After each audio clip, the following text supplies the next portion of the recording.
Chapter 4378. It took Chin Chu almost 10 minutes to drive from his mother-in-law's house to Su Yu's house. He really drove all the way. No one knew how excited he was at this moment.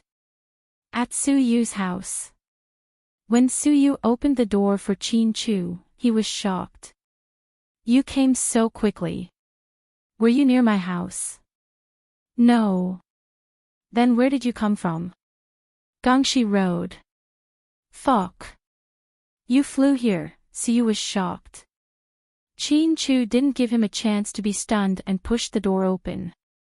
"Where's the study?" Chin Chu asked him. "The second floor." Su Yu pointed upstairs, and Chin Chu went straight to the second floor. Su Yu followed behind Chin Chu with a dumbfounded expression. He didn't know why this guy came in such a hurry, and was also confused by what he saw. However, he knew that Chin Chu must have something important to discuss with Su Yu. Therefore, this guy didn't dare to follow him. Chin Chu pushed open the study and walked in. He found a piece of paper and a pen. Su Yu didn't understand at first. When he saw what Chin Chu had written on the paper, he suddenly understood what was going on. Chin Chu didn't want to use any electronic equipment to communicate with him. Su Yu quickly closed the door. It seemed like Chin Chu's matter was very important. Otherwise, he wouldn't have stopped trusting the anti-eavesdropping equipment. After Su Yu closed the door, he quickly returned to the table. He saw Chin Chu write on the white paper, "I found Mian." Su Yu was about to speak when he suddenly remembered this special communication method. Thus, he quickly raised the pen and asked, "Where is she?" Chin Chu wrote a string of English words and even drew the map's logo himself. Su Yu was shocked. "No way. That place isn't suitable for humans to live in. The environment is so bad. How could it be?" "I'm sure it's here," Chin Chu wrote. "Then let's go find her quickly." "What do I need to do?" Su Yu wrote. Chin Chu picked up the pen and replied, "Now you have to go to this place as a traveler, and find out what's going on there. I'll find a way to distract the people who are watching us, and then I'll go find you." "All right, then I'll set off immediately. Even at the fastest speed, it'll take at least 20 hours. Su Yu looked at the place that Chin Chu had drawn. He had never been to this place before. North of Earth, the northernmost point, the mysterious Arctic glacier that was said to not see the sun for several months. Chin Chu wrote again, "Remember what I said. Keep in touch with me at all times. Don't act rashly and alert the enemy. Be careful." "I know." Just like this, the two men in the study, you one stroke, I stroke, one stroke after another. Although the method of writing was ancient and clumsy, it was true that no matter how sophisticated and advanced a weapon was, it couldn't be eavesdropped. It was a good idea. Half an hour later, Chin Chu walked out of the study and left Su Yu's house in a hurry. Su Yu hurriedly packed his luggage and set off into the place that Chin Chu had drawn. Su Yu was a person who didn't like to waste time. Every time he went out, he would be in a hurry. But this time, he unexpectedly went home before going to the airport. He especially said goodbye to Mrs. Su, who was also his mother. It was almost the Chinese New Year, and Lady Su was hanging some red lanterns with the word "Fu" with the servants at home. Lady Su was very happy that her son had suddenly returned. You're back at the right time. Come, your calligraphy is good. Write the word "Fu" for me. I want to hang it up." Lady Su smiled and held her son's hand. If it was in the past, Su Yu would have promised, in the small wholesale market, 10 yuan for 10 pieces. "You still want me to write it? Isn't it tiring?" But this time, he didn't. Chapter 4379. He obediently picked up the brush and the red paper his mother had prepared. Then, he wrote the word "fortune" seriously and properly. It had to be said that Su Yu's calligraphy was very beautiful and strong. Lady Sue smiled and held her son's arm. She was very happy. Are you? You've grown up in the blink of an eye. Every year, I asked you to write a fortune for me, but you refused every year. This year, I finally fulfilled my wish. It's so beautiful. When your father and grandfather come back, I'll show it to them. They'll definitely be very happy. Mom, Happy New Year. Suyu held his mother's face in his hands and kissed her on the forehead. Lady Sue was surprised by the sudden kiss. What are you doing? Are you happy today? Are you drunk? Lady Sue thought that her son was drunk and even carefully grabbed his clothes to see if there was any smell of alcohol on him.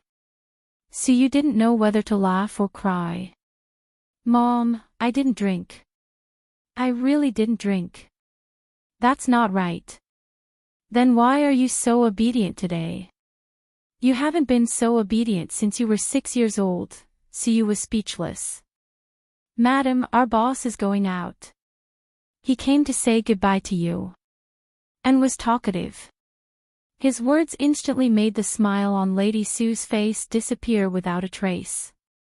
You're going out. Lady Sue looked at her son and questioned him with a gloomy expression. Yes. It's almost the new year. Why are you still running around? Mom, I'm going on a trip with a few big clients in North America.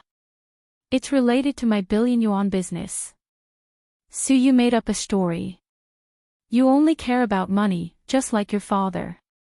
Our family hasn't had a peaceful new year for a long time. Can't you not go?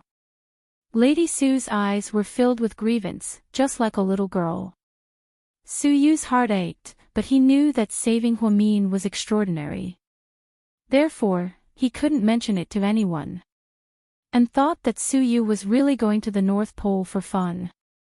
He didn't know the purpose of this trip. I really can't. Mom, I promise you. I'll try my best to come back early, okay?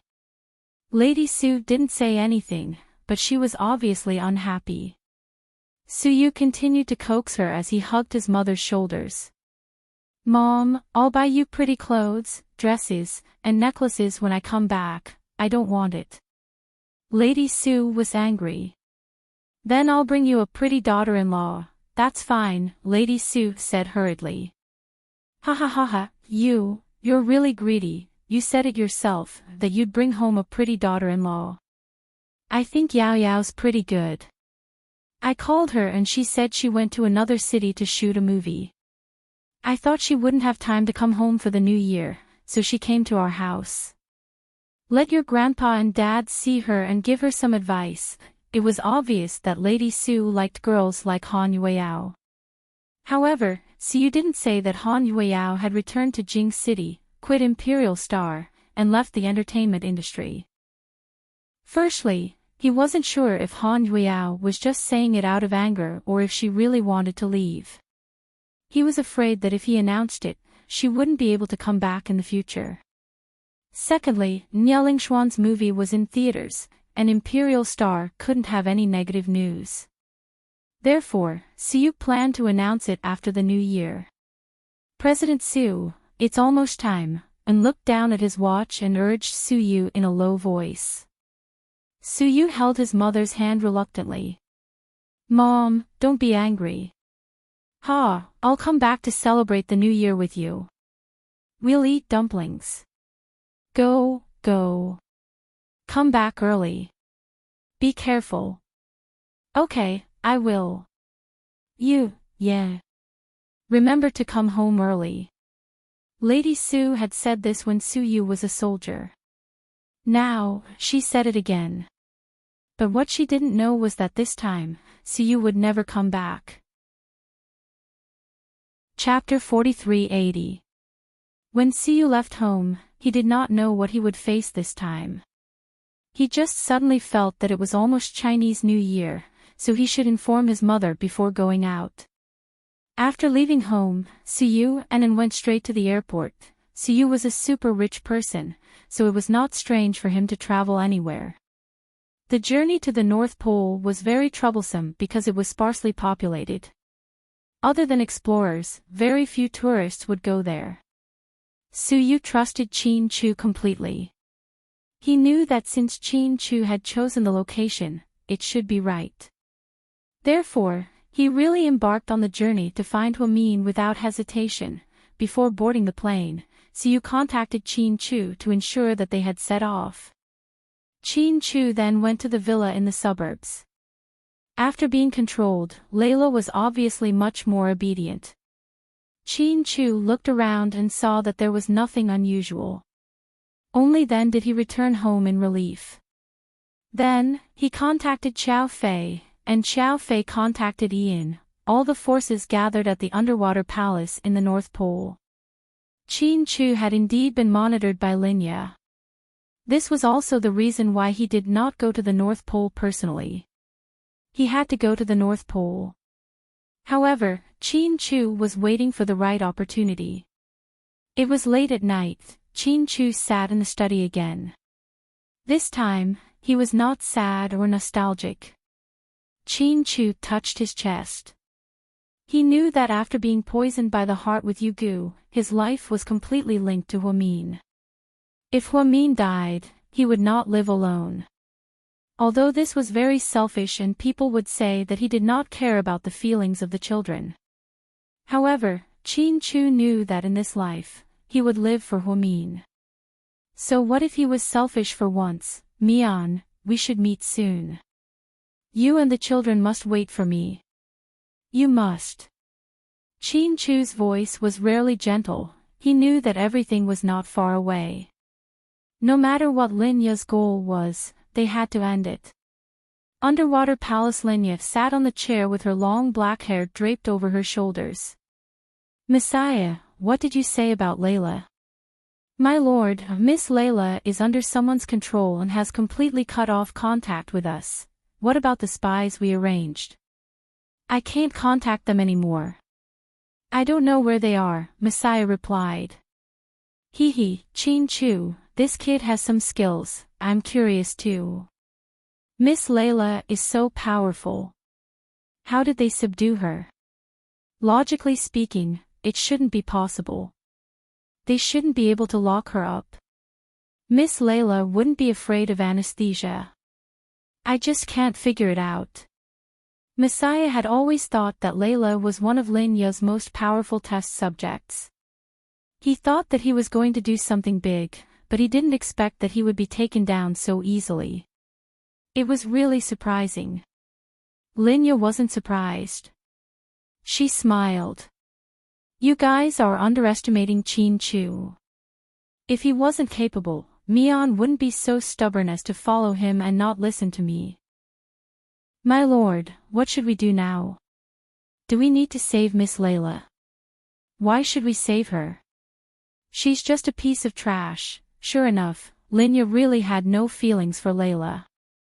Hearing that Qin Chu had subdued her, Linya planned to give up on this pawn. She wouldn't waste manpower to save her, but my lord has invested a lot of energy in Miss Layla all these years. If she's gone just like that, it would be a pity, Messiah said. That's not important anymore. Messiah. The most important thing now is the Red Demon. I just want old Lu to hand over the Red Demon. Chapter 43-81. It seemed like the Red Demon was the most important thing to Linya at this moment. For this thing, Linya even deliberately sacrificed Layla or more pawns. Master, I think, why don't we let Miss Huamin meet the professor alone? What you mean is, Linya looked at Messiah and seemed to understand what she was thinking. What I mean is very simple. Give the father and daughter a chance to meet and let them both know your intentions. Even if they agree not to hand over the Red Demon in the end, you can remind the professor that Miss Mian is about to give birth and Miss Lu Yan's life is about to be frozen. Is he really willing to lose 2 daughters and grandchildren at once? Then I might as well threaten old Lu directly. Linya smiled. I think it's better to reason with him. What if the professor is angered by your threat and destroys the red demon? Wouldn't our plan fail? That's right, Messiah. You've become smarter. It's not that I've become smarter. I just can tell that the professor still has feelings for you, and Miss Mion isn't a heartless person. Okay, then let's do it your way. Okay, I'll do it now. Wait, Linya shouted. Messiah turned around, send someone to continue monitoring Chin Chu. I'm afraid that kid will play some tricks. Yes, master. It was ironic that Linya, who had always thought of herself as a god, was fearless and could even play with Professor Liu. However, she was a little worried about Chin Chu, afraid that Chin Chu would play some tricks. With Linya's instructions, Messiah specially arranged for Huamin to meet her father alone again. In a room full of white ice and mirrors. Huamin sat there quietly with her belly protruding. She had a strange phenomenon recently, which was that she hadn't dreamed for a long time. Ever since she came to this place, she rarely dreamed. It was as if every day was a blur. The child's lack of movement made her more and more uneasy. It had been more than 10 days. If she waited a few more days, it would be troublesome when it was 20 days old. She had been an obstetrician and gynecologist for so long, but she had never seen anyone give birth so late. Usually, some children would suffocate in their mother's womb after a few days. Some had their umbilical cords tangled around their necks. Huamin would sometimes wake up in the middle of the night to touch his belly. As for the little guy, when he felt his mother's touch, he would give a little response and move lazily a few times. This way, Huamin would feel more at ease. However, Huamin himself sometimes wondered if he was pregnant with Ineza. Just as he was lost in his thoughts, the door opened. The professor was wearing a dark gray shirt and had white hair. Dad. Huamin quickly stood up. The professor nodded. You guys go ahead and talk. Just call me if you need anything. After Messiah sent the two of them into the secret room to meet, she carefully retreated. Dad, how are you? Did that woman threaten you? Huamin asked the professor. Xiaoye didn't threaten me. Dad, I'm telling you, that woman is crazy, do you know that? She told me yesterday that she's not human. Something about being born in 1665, more than 300 years old. Something about immortality. Huamian sent out all the information in one go. The professor just listened quietly. 10 minutes later, Huamin finished all this in one breath. Then, he held the professor's hand and asked excitedly, Dad, do you think Linya is crazy? The professor still lowered his head and didn't say anything. Dad, say something. What should we do now? We can't stay in this godforsaken place forever. Huamin was anxious.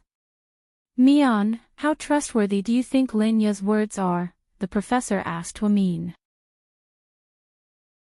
Chapter 4382. This. She's indeed full of lies. After hearing the professor's words, Huamin calmed down.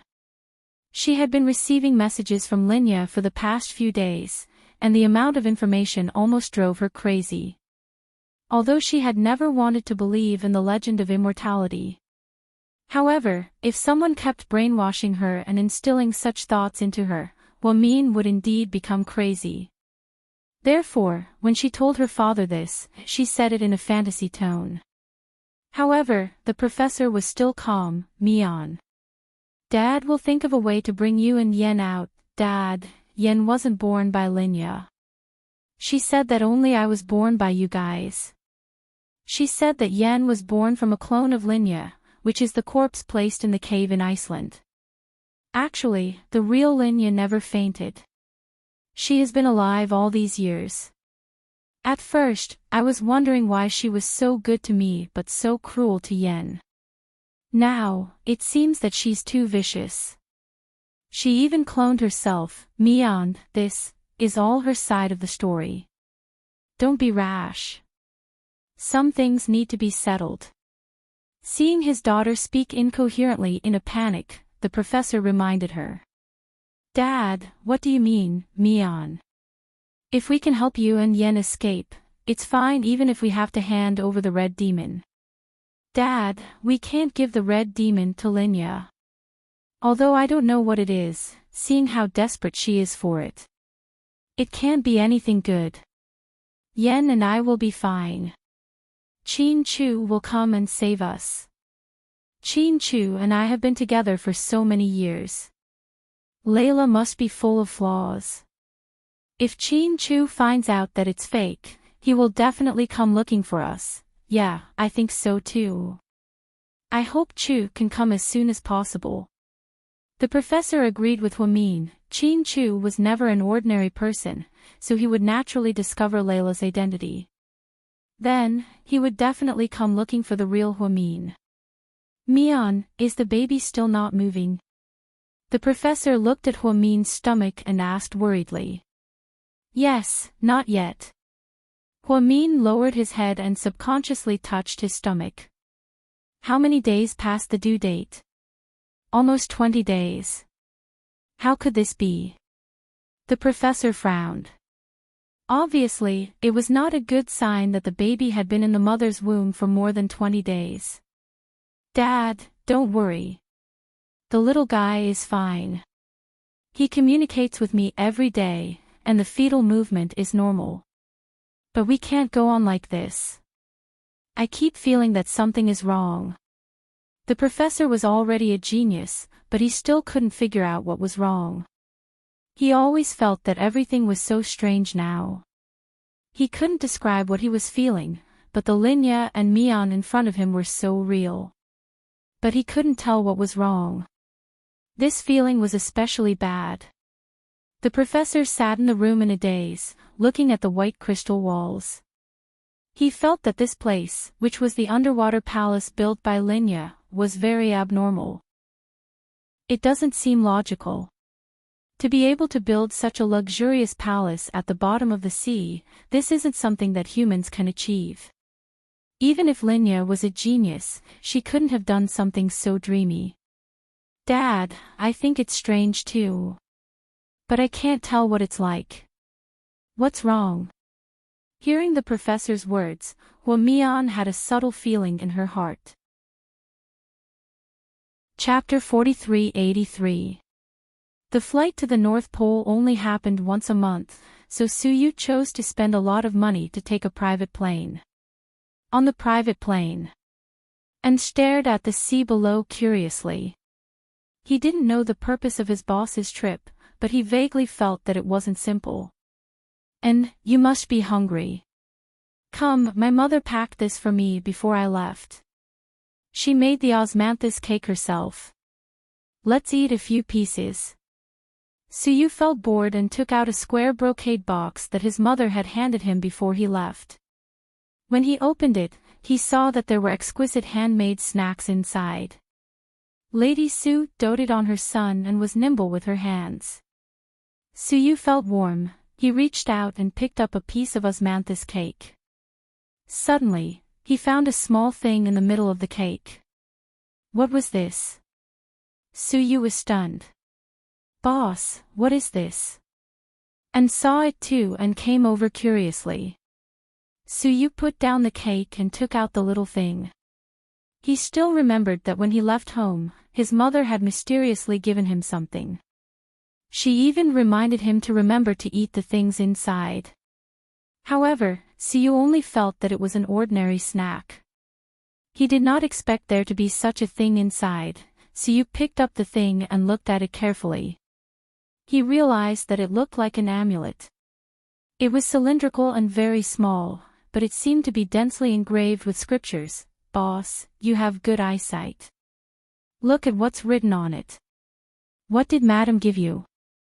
And tried his best to see it clearly, but the words written on it were still a little off.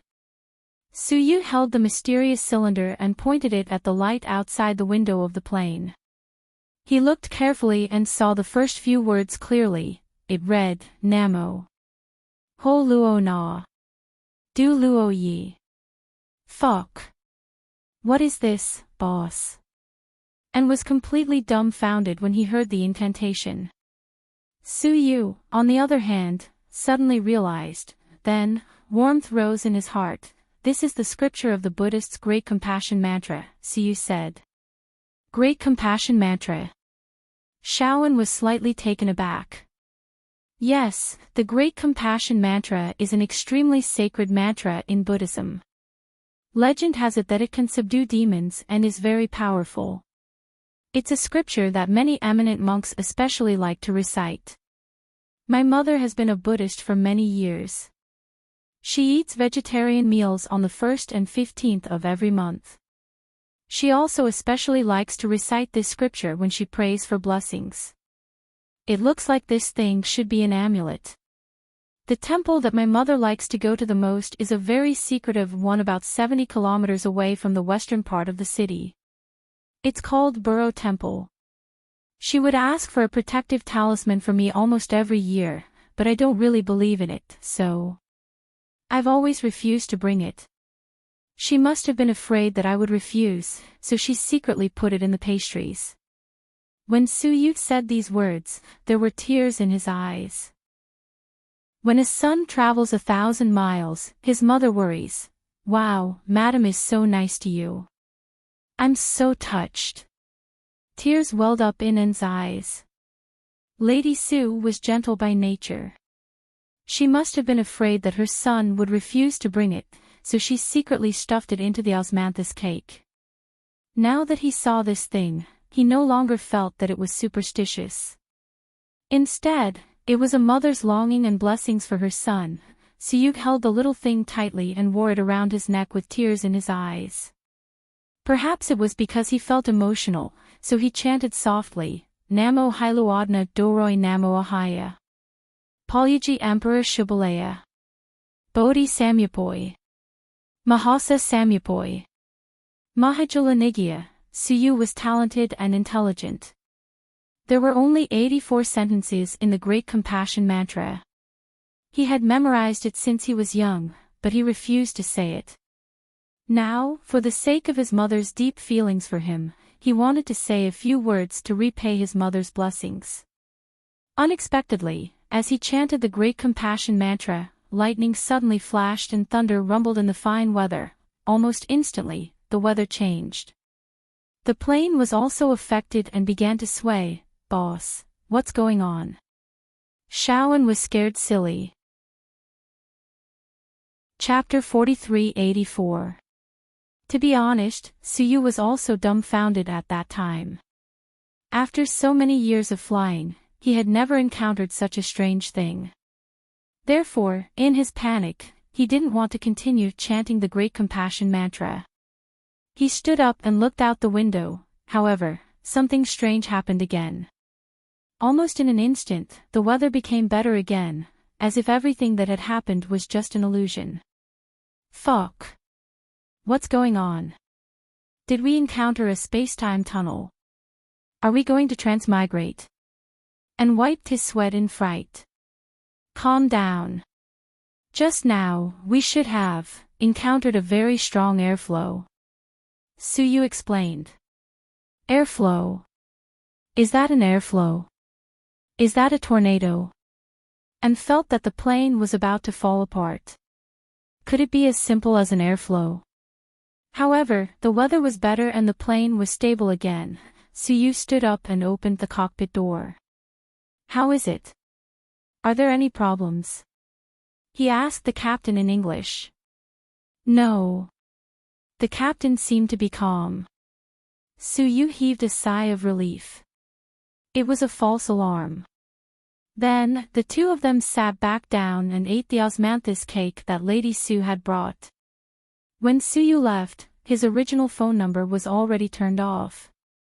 He only made a call and asked the vice president to manage some trivial matters of the company. Then, he used a card that Qin Chu had given him and only planned to contact Qin Chu through a single line.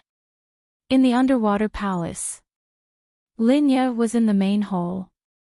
She looked up through the white crystal as if she was looking at something. Master. Messiah walked over and knelt on the ground.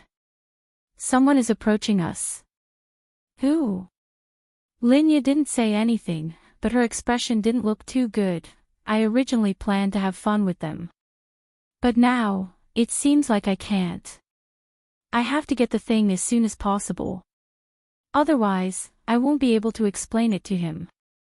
The him that Linya mentioned seemed to be someone that even Linya was afraid of. Master, what do you want to do? Bring old Lu here.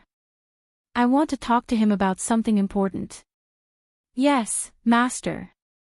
Hearing that she wanted to see Professor Lu, Messiah immediately went to bring him over. When Professor Lu arrived at the main hall, he observed the buildings along the way. Each of these crystals cost tens of thousands of dollars. But Linya used it to build a palace. It had to be said that this was too outrageous.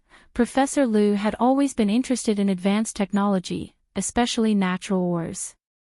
When he walked into the main hall, he saw Linya. Professor Lu finally came back to his senses. Xiaoya, are you looking for me?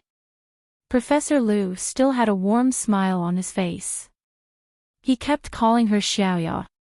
Old Lu, are you bored here? I'm not bored. With you and our daughter here, this place is just like home. But even if you're not bored, Yen and Mian are too. We can't stay here forever, right? Professor Lu only smiled and didn't answer Linya's question. Old Lu, you're very smart. I can't hide anything from you. So, I won't beat around the bush. I need the red demon, and I know it's in your hands. Hand it over, and I'll get what I want. Everyone can leave this place. Our family of 4 can continue to live happily, killing 2 birds with 1 stone. Xiaoya, what do you want the red demon for? I need the materials inside to synthesize something, Linya said. What do you want to synthesize? I can just help you. Why go through so much trouble? No need. Just give it to me. I only want the red demon, old Lu. What if I don't give it to you? Professor Lu knew that Linya's patience was running out. If he didn't take it out, she would reveal her true colors. Chapter 4385. Old Lu, we're husband and wife. Don't force me. Linya looked at him with a deep look in her eyes. I've never forced you. You've always been forcing me. When you captured Yen and Mian here, you thought of using this method to force me, right? Linya was silent for 5 seconds. Old Lu, I don't want to. But I really need the red demon. What if I don't give it to you? Professor Lu seemed to be pushing Linya to her limits. Then I can only kill Yen first and then Mian. Including the child in Mian's stomach, that's 3 lives.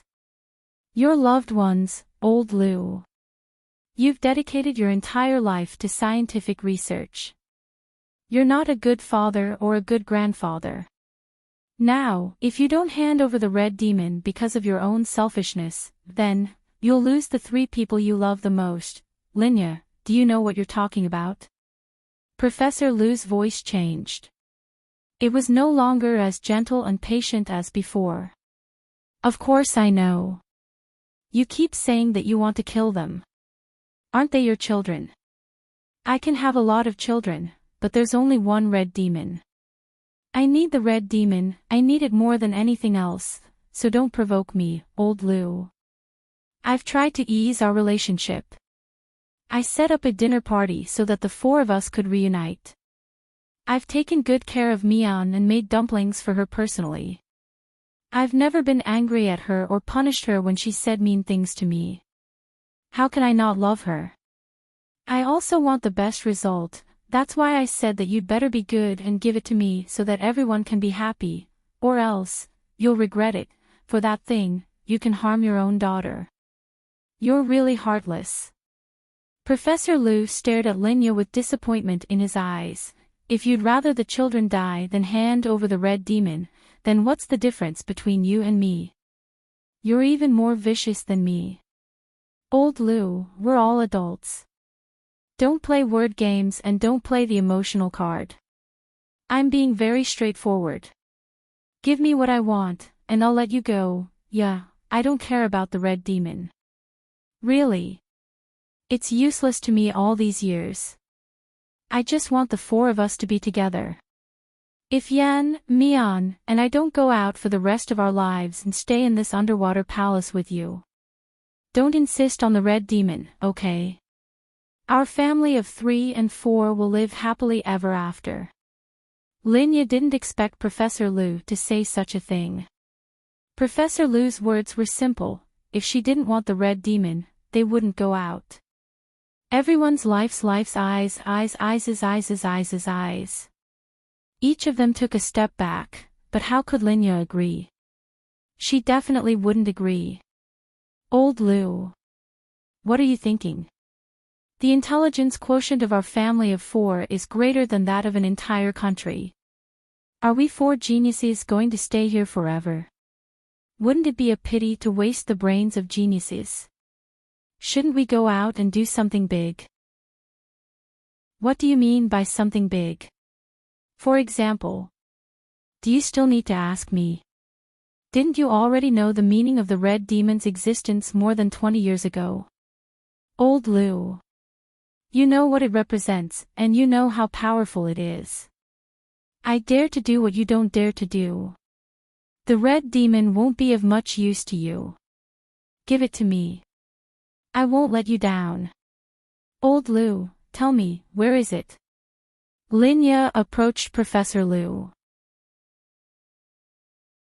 Chapter 4386. Faced with Linya's coercion, Professor Lu suddenly smiled.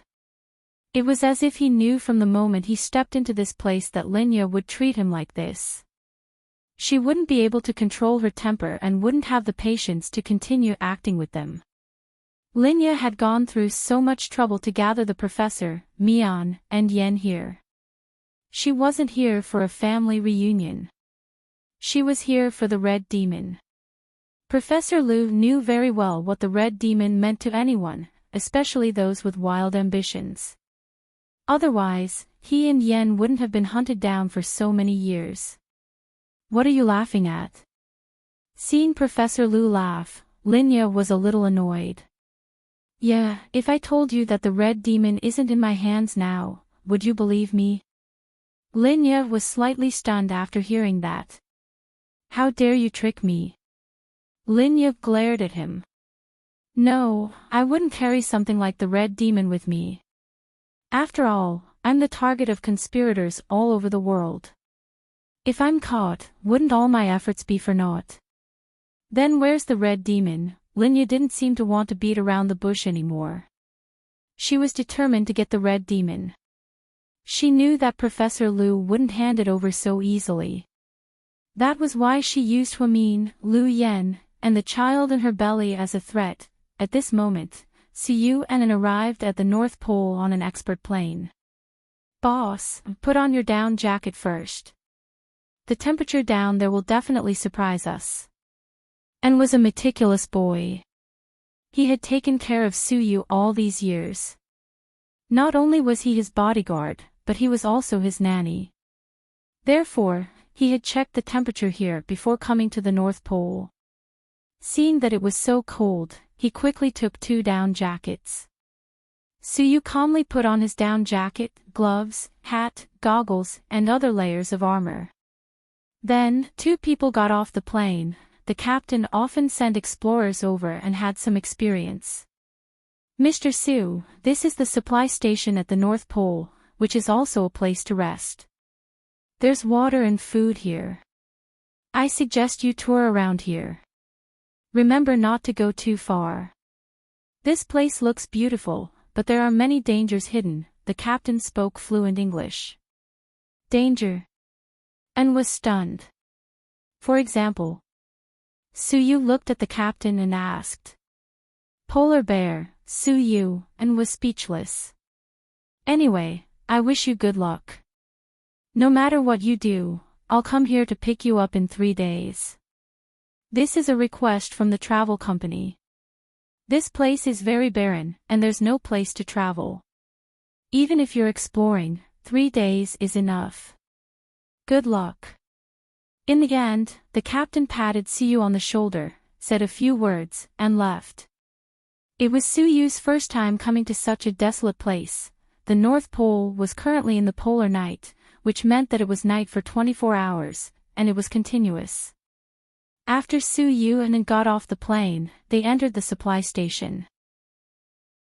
It was a place jointly created by the government of a certain country and an international tourism company to provide food and accommodation for tourists.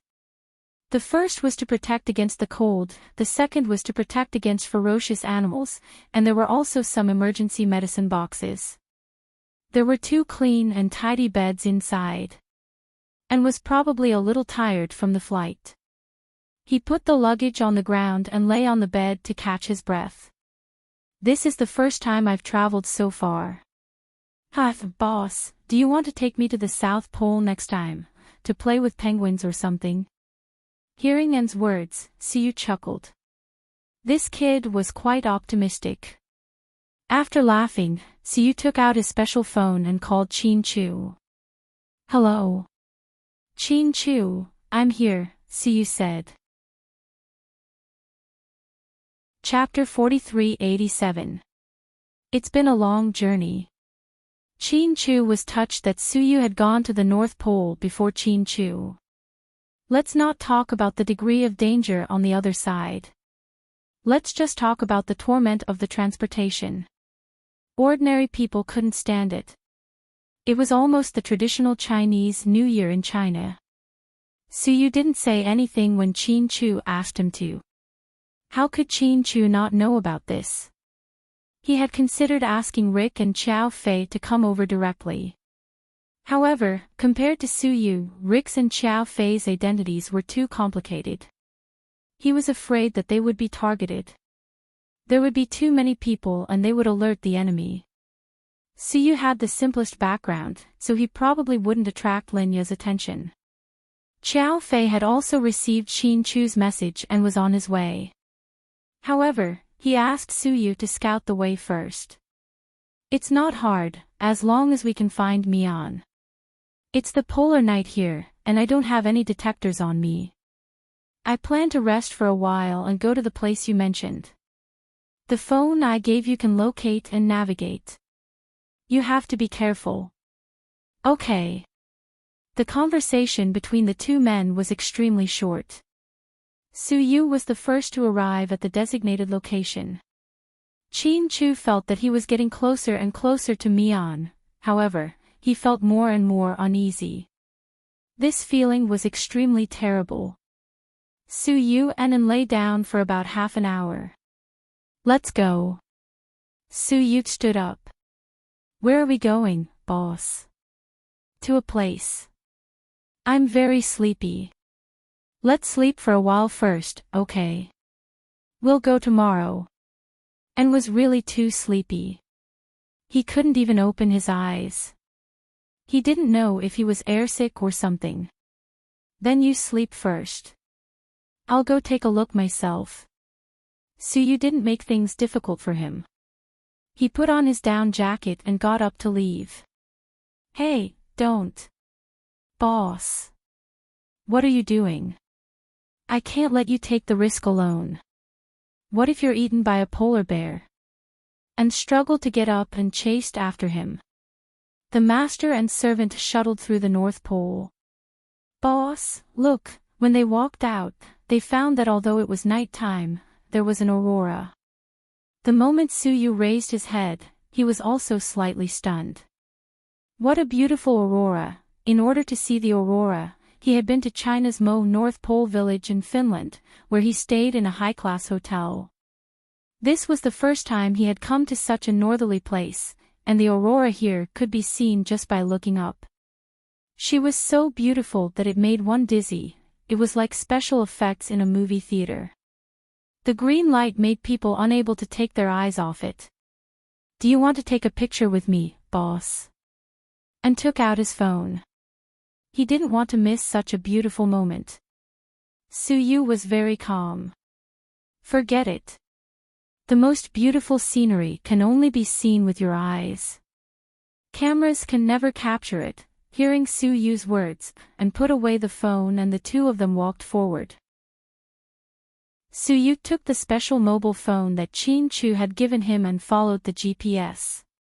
He discovered that they were not far from there. At their current walking speed, they would arrive in less than half an hour. This was the first time Suyu walked so energetically. He believed in Chin-Chu and believed that this was a place related to Huamin. In the underwater palace. Professor Lu's words infuriated Linya. Linya ordered someone to take the professor away and lock him up. Master, what should we do now? Tell him. I'll give him one night. If he doesn't tell me where the red demon is by tomorrow morning, then Lu Yen will die tomorrow morning. Linya knew that Professor Lu doted on Lu Yen, so she wanted to start with her. Master, someone is approaching our entrance from outside the palace. Messiah seemed to have sensed something and reported. Chapter 43-88. Suyu was dumbfounded when he arrived at the location that Chin-Chu had given him. This place was exactly the same as anywhere else. There was nothing special about it. Are we there? And looked at Suyu nervously. This should be the location that Chin-Chu mentioned. Chin-Chu looked at the location on his phone and then looked at the map that Chin-Chu had given him. After confirming it, he realized that it was correct. But this place doesn't look any different from other places. There's not even a house. Where are we going to find her? When An heard that Suyu was going to look for Huamin here, he thought that his boss had gone crazy. This was the North Pole, a vast sea with nothing but glaciers. The only living thing here was probably a polar bear. If Huamin had been imprisoned here for a long time, he would have died long ago, right? Suyu was also dumbfounded, therefore, he called Chin-Chu again. Chin-Chu was driving. He put on his Bluetooth headset and turned on the anti-eavesdropping function to talk to Suyu. Chin-Chu, hello. Suyu, I'm here. Chin-Chu, how is it? Did you find anything? Suyu, to be honest, this place is the same as anywhere else. It's night, so I can't see anything. There's not even a house, let alone a hiding place. Chin-Chu, are you sure Mian is here? Could he have been deceived by a scammer? Suyu had heard Chin-Chu mention that there was a Miaojiang shaman by his side, so he felt that it was very suspicious. Suyu came because he trusted Chin-Chu, not some Miaojiang shaman. Now that he was here, he did not see any suspicious buildings or people. Suyu was a little discouraged. Chin-Chu, Suyu, wait for me there. Suyu, you're coming. Chin-Chu, okay, I'll try to get there as soon as possible and meet up with you. Suyu, Chin-Chu, are you sure this is the place? Is the wizard you found reliable? Could he be a scammer? Chin-Chu, no, Mian must be there. Suyu, alright then, I'll wait for you here. Chin-Chu, before I go there, don't act rashly. Be careful if you find anything suspicious. Suyu, okay.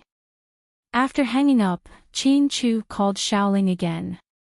Xiaoling was a child, but she was very familiar with modern technology. Granny, on the other hand, was an experienced sorcerer and did not know much about these things. Therefore, whenever Chin-Chu called, Xiaoling would pick up first. Xiaoling, where's Granny? Grandma is watching TV. Can you put her on the phone? Okay, brother Chin-Chu, please wait a moment. Xiaoling handed the phone to her grandmother, who was watching TV. Little Chin, have you found her? For the first time, Granny asked if he had found her. Granny, my friend has already gone there. He has reached the location we marked on the map, but there is nothing there. Just like other places, there are no clues at all. Hearing Chin Chu's words, Granny smiled. Chin Chu knew that Granny should understand. As expected. Little Chin, tell your friend not to act rashly. Those people are not ordinary people. Naturally, he can't see anything there. There's a barrier there. Barrier. Chin Chu heard a very strange word again. Granny continued, in the eyes of us sorcerers, it's called a barrier. In the eyes of high-tech fans like you, it should be called a high-level camouflage.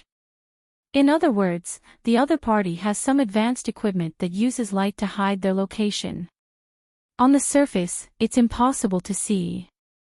This principle is like a chameleon changing its color. It's not that you can't see it, but it's hidden deeply. Granny, I'll set off there soon. Can you tell me how to open the barrier? Chin Chu couldn't wait. Chapter 4389. The granny smiled and said something on the phone in a low voice. But Chin Chu heard it clearly. After hanging up the phone, the stone in Chin Chu's heart finally settled. Xiao Fei was also on his way to the North Pole, and Ian's men. This time, he was really going all out. Chin Chu even knew that Linya wasn't that easy to deal with. Perhaps this time, they would all be wiped out, however, that couldn't stop his sincerity and determination to find Huamian. The black Bentley slowly stopped at the entrance of the City Public Security Bureau. Chin Chu saw Gao Ran walking out. There was a young policewoman beside him. Chief Gao, you worked overtime so late. You must be hungry. Can I treat you to supper? The young policewoman was infatuated with Gao Ran's face and tried to curry favor with him. It was said that Gao Ran was the most handsome leader of the Public Security Bureau in Sea City for so many years. Therefore, these new girls were simply throwing themselves at him dauntlessly. Some didn't even care if he was married or had children. They didn't care at all. Gao Ran was also frightened by the girls' 3 points. Ahem. No, little Zhang, you should go home early. Chief Gao, aren't you hungry? The young policewoman didn't give up. My wife made supper. She's waiting for me at home. Oh, I see. The young policewoman was a little disappointed. Then, she waved at Gao Ran and left. Gao Ran was about to go to the underground parking lot to pick up his car. Then, he heard the ear-piercing sound of a horn. Then, he looked up and saw Chin Chu's Bentley. Gao Ran smiled and walked over with big strides. Oh, President Chin, what brings you here today? Chief Gao, why aren't you going to have supper with a beauty? Chin Chu actually learned how to tease. Fuck, you eavesdropped on me. Not only did I eavesdrop, I also secretly took photos. If I send them to Zhu Lingling, I wonder what will happen? Chin Chu laughed. Motherfucker. Don't hurt me. You're my dad, okay? Upon hearing that he was going to send the video to Zhu Lingling, Gao Ran was immediately convinced. He still vaguely remembered some of the methods that Xiao Chen had used to chase after him. This made Zhu Lingling jealous for a long time. She even stopped him from driving luxury cars. He didn't even give her any pocket money. Those days were truly unbearable to look back on. Get in. Chin Chu pointed to the front passenger seat. Without saying a word, Gao Ran went in. What's the situation today? Gao Ran looked at him. I'll treat you to a drink. You can pick the venue. Whoever doesn't get drunk is a bastard. Damn, these are amazing. What's wrong with you today? Gao Ran knew that Chin Chu rarely drank and rarely got drunk, unless he was in a particularly good mood or a particularly bad mood. Looking at him now, his complexion was still fine. At least he could still see a smile. He didn't seem to be extremely depressed. Chu, did you find Mian? Gao Ran suddenly thought of something and asked in surprise. Let's not talk about this for now. Let's drink first. I just feel that. I haven't had a good drink with you in a long time. Then I won't stand on ceremony. Ha! Let's go to Penglai Pavilion. Gao Ran was also greedy. Penglai Pavilion was a newly opened Chinese restaurant. It was said that there were 12 head chefs alone. On the opening day, they made the most sumptuous and domineering Manchu Han imperial feast of China's traditional cuisine. They invited all the dignitaries in the city to eat and received unanimous praise. It was said that the expenses were very high. A meal for 2 people cost 30,000 to 50,000 yuan. They weren't eating anything rare. They were just normal cuisines. However, even so, business was still booming. It was clear how extravagant this city was. No problem. Qin Chu said no problem and drove the car to Penglai Pavilion. Then, the two of them went straight to the top floor and entered a small private room. Wait a moment, I'll call my wife and ask for leave first. Gao Ran took out his phone with a cheeky smile. As soon as he finished speaking, Zhu Lingling pushed the door open and entered. Honey. Honey, why are you here? Gao Ran was dumbfounded. Then, he looked at Qin Chu, who was smiling meaningfully. Chapter 4390. Isn't Qin Chu treating us to supper? Zhu Lingling hurriedly drove over with a branded handbag in her hand. Where's our son? Gao Ran saw that his wife came alone, and there was no sign of Gao Buiyuan behind her. Our son is asleep. You left him alone at home. Gao Ran was surprised. Is there a problem? Your son is asleep. Do I have to wake him up? Qin Chu only smiled as he looked at the couple who had been bickering since they met. It really has a unique flavor. It looked like they were arguing, but they were actually showing off their affection. Are you two done showing off your affection? If you're done, let's start ordering, Qin Chu said.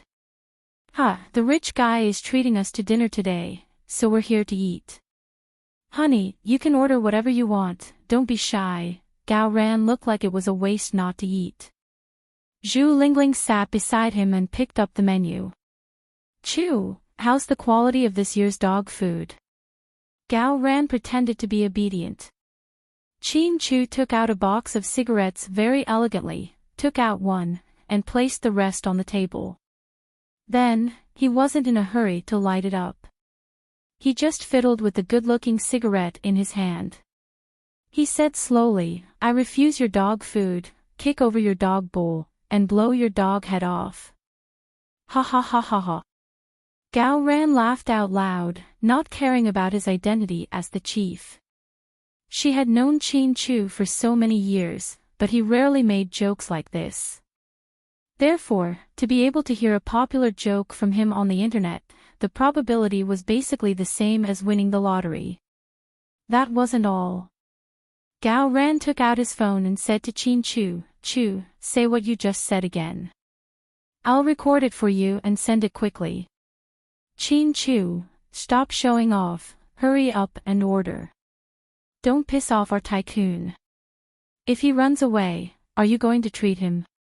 After Zhu Lingling rebuked Gao Ran a few times, he immediately stopped. That's not possible. Chu is not someone who lacks money. Gao Ran took the menu and flipped through it. Where's Mian? Why isn't she here? After Zhu Lingling asked, Gao Ran and Qin Chu exchanged glances. Clearly, Zhu Lingling didn't know the truth of the matter. Only Jiang Xiaowei, Su Yu, and Gao Ran knew about it. Therefore, she was curious. Usually, there would be 4 people at gatherings. Why were there only 3 people today? Only the main character, Huamin, was missing. Gao Ran didn't dare to say anything because he didn't know what Qin Chu was going to say. Therefore, he didn't reply. Qin Chu lit the cigarette in his hand and slowly said, she's asleep. It's so early, what time is it? Zhu Lingling looked at her watch and felt that Huamin went to bed too early. Why don't I call her and wake her up? We haven't had a quiet gathering in a long time. I miss it. Zhu Lingling picked up her phone as she spoke. Lingling, don't call. Gao Ran quickly stopped his wife. Why are you so nervous? No, I was just thinking that Huamin is already asleep. It's not good for you to wake her up if you call. She hasn't been feeling well recently. Let's let her rest. Gao Ran's reaction was fast enough, and he explained everything in detail. Zhu Lingling also believed him. That's true. All right then, it'll be the three of us.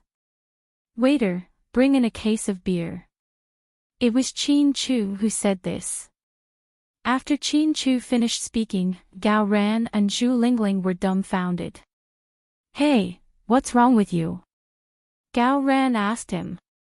President Qin, there are 24 bottles in one case.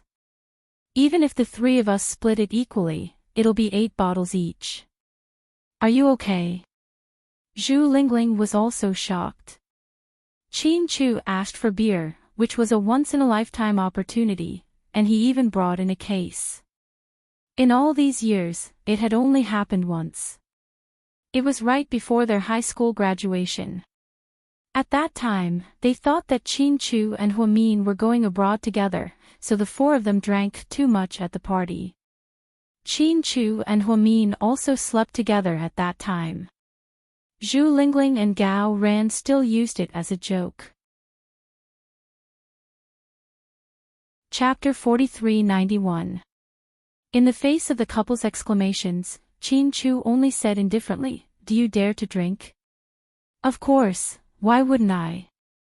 "I've never been convinced by your alcohol tolerance," Gao Ran clamored. "I'll risk my life to accompany you." Zhu Lingling smiled as well. Just like that, the three of them quietly ate supper in the private restaurant. Qin Chu seemed to be a little more talkative than usual. At first, the three of them were just chatting about trivial matters, but as they chatted, they somehow talked about their high school days. "Hey, Chu. Tell me, there were so many beautiful girls in second high back then. Why did you fall for Huamin?" Gao Ran was also a little drunk after 3 rounds of drinking, so he didn't know what to say. Not to be outdone, Zhu Lingling pinched her husband. "What are you talking about? What's wrong with Mian? She's so outstanding." "No, what I mean is, back in school, everyone was still young. At that age, people usually looked at faces. How could they know anything about inner beauty? That's why many boys had a crush on the school belle. Speaking of which, I get angry. Didn't you also have a crush on the school belle, Wang Ranran? After I confessed and was rejected, didn't I change my target?" Gao Ran smiled. Qin Chu watched the couple bicker and smiled quietly. "Chu, if time could go back, would you still choose Mian?" "Yes, I would." Qin Chu didn't even think about it. "Look at him, look at you." Zhu Lingling's face was full of disdain. "I say, Chu. Tell me the truth, am I right? Huamin really isn't that good-looking. Why are you so stubborn?" Gao Ran always felt that Qin Chu wasn't telling the truth. Boys were all visual creatures. Everyone would like a girl who was good-looking at first sight. Qin Chu flicked the ash off his cigarette, and his thoughts were brought back to many years ago. "It's a feeling. It's a feeling. When I saw her, I felt, my heart beat faster. It's a familiar feeling." Although it had been many years, every time she thought back to the first time she saw Huamin in person at school, she would still remember it. Qin Chu still felt a rush of excitement. That feeling was still unforgettable. Chu, if you could go back in time, would you have to go to kindergarten with Huamin? That way, how many years would you have known each other?" Gao Ran's words were a joke. To her surprise, Qin Chu replied in all seriousness, "I'm not that greedy. If I could turn back time, I wouldn't have left the country, and I wouldn't have lost the 7 years I spent with her." As soon as he finished speaking, Zhu Lingling and Gao Ran looked at each other in silence. It turned out that Qin Chu cared about the 7 years he spent apart from Huamin. No one knew how he spent his days and nights abroad. Almost every day, he missed Huamin. 7 years wasn't a short time. How many people could endure 7 years and still have the same feelings? No one else knew about Qin Chu's feelings for Huamin, but Gao Ran and Zhu Lingling knew very well. The two of them had witnessed everything from the beginning to the end. Qin Chu and Huamian had encountered too many obstacles along the way. Thinking about how they didn't know where Huamin was, Gao Ran suddenly felt sorry for Qin Chu.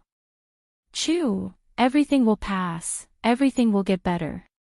Gao Ran comforted him. "Old Gao, Lingling, let's get engaged when we were kids," Qin Chu suddenly said. "Sure, aren't we already in-laws?" Zhu Lingling thought he was joking. "I'm not joking this time, I'm serious. If something happens to me and Mian one day, please take care of my 2 children." After Qin Chu said this, Gao Ran and Zhu Lingling's expressions both changed. "Chu, what are you talking about?" Gao Ran's face obviously darkened. Chapter 4392. Qin Chu just smiled calmly. "Don't be nervous. I'm just making an analogy. Don't talk nonsense. It's New Year's Eve. It's inauspicious to talk about this." "Yeah. Why are you talking about this all of a sudden?" Zhu Lingling also felt Qin Chu was a bit strange. "We're all adults and should think about our children. It's not auspicious or inauspicious. It's just like some people buy insurance for themselves when they're still alive. It's just a safety measure. I'm rich, but Pudding and Little Bean are still young. If something happens to me and Little Bean, my parents will be old, my 2 daughters won't be able to support the family. I think Boyuan and Little Bean have been having a good time. If possible, it's good for them to get married when they grow up." Qin Chu took a sip of wine and said these words with a smile. Maybe Qin Chu was too persuasive. Zhu Lingling and Gao Ran didn't reject him as much as before. "You don't say. It's a good idea. I think Boyuan likes Little Bean very much. Little Bean's words are more persuasive than mine." At the mention of the 2 children, Zhu Lingling was immediately energized. She, as Little Bean's biological mother, always teased Boyuan and Little Bean when they video-called each other. This time, hearing it from Qin Chu's mouth, Zhu Lingling was quite happy. At least she knew Qin Chu approved of Boyuan in his heart. After all, Qin Chu doted on his daughters so much that he could give them to Boyuan. What did it mean? It meant that Boyuan had a high position in his future father-in-law's heart. Hearing this, Gao Ran was also excited. He looked at Qin Chu with a cheeky smile. "It's okay for them to get engaged. How much dowry will you prepare for Little Bean? Look at your useless face." Zhu Lingling punched Gao Ran, making him grimace. Qin Chu knew that they were joking, so he wasn't angry. "If Boyuan treats my daughter well for the rest of his life, I'm willing to give him half of GK, Qin Chu said generously. Just like that, the 3 of them drank and joked about the marriage between children. Qin Chu could be considered to have given him an order. In fact, even if he didn't say it, if something really happened to him and Mian, Gao Ran and Zhu Lingling wouldn't leave the kids alone. After Qin Chu finished speaking, he felt more confident in his heart. On the other side of the earth, in the underwater palace, Suyu felt like he had a dream. He dreamt that he had entered a marine park. There were many fish and jellyfish inside. Just as he reached out his hand to touch the jellyfish, he felt a stinging pain from his wound. He was stung. Hiss. Suyu woke up from his dream in pain. Then he found that he was no longer in the small house at the Arctic supply station. He was lying on a large bed, surrounded by transparent glass. Outside the window was the underwater world. There were all kinds of fish swimming, and it was especially beautiful. And the first thing Suyu did when he woke up was to look for An. However, after shouting for a long time, there was no sign of him. Strange, am I still dreaming? Suyu reached out and pinched his face, but it really hurt. At this moment, the door was pushed open. A woman in a white robe looked at him expressionlessly. You're awake. Who are you? Where is this place? Suyu recalled carefully. After talking to Chin Chu told him not to act rashly, so he and An returned to the supply station. After eating a bowl of instant noodles, the two of them lay down. Then, they fell asleep, but how did he end up here? What the hell was this place? Suyu, do you want to see Huamin? The woman asked him. Suyu's body trembled slightly. The name Huamin enlightened him. He should know where this was. Chapter 4393. Huamin had been getting more and more frustrated recently. Linya hadn't come to look for her for a long time. After the last time she met her father, she hadn't heard from him. She didn't know what Linya would do to her father and Yen. The only person she saw every day was Messiah. But recently, Messiah hadn't come either, only those maids, who were like walking corpses, brought her food. Huamin touched her stomach. It had been so long since the due date. When would the baby be born? How were her father and Yen? If this continued, she would go crazy before Linya could do anything. When Messiah came in, Huamin was throwing a tantrum. She smashed the table of food into pieces. Miss Mian. Messiah, go and find Linya. I want to negotiate with her. Miss Mian, the master can't see you right now. Does she want to lock me up here for the rest of my life? Huamin roared. Miss Mian, don't be agitated. I'm here today, with an old friend. Old friend? Huamin looked at Messiah curiously, trying to discern if she was telling the truth. She had trusted Messiah before and felt that she was different from Linya. She wasn't that crazy. Later, she told Linya that they had both lived for hundreds of years. Huamin was completely confused. Later, when she chatted with her father, Huamin realized that her father didn't trust Linya either. Therefore, Huamin felt that Messiah's words couldn't be trusted. After all, in order to achieve their goals, they would do anything and make up any lies. Messiah turned around. Bring him in. Then, Suyu was brought in by two maids. Huamin never expected to see Suyu here. He was so shocked that his jaw almost dropped. Suyu. Huamin's eyes widened. Mian. Suyu never thought that he would be able to see Huamin so easily. Suyu, why are you here? Huamin excitedly walked over and grabbed Suyu's sleeve. Suyu was no longer wearing a down jacket. Instead, it was a light linen robe that was given to him by the people here. It was very exotic, but it didn't affect his looks at all. Suyu wanted to explain the whole story, but seeing that there were so many people in the room, he thought it would be inconvenient. Miss Mian, Master said, that you should catch up with your old friend.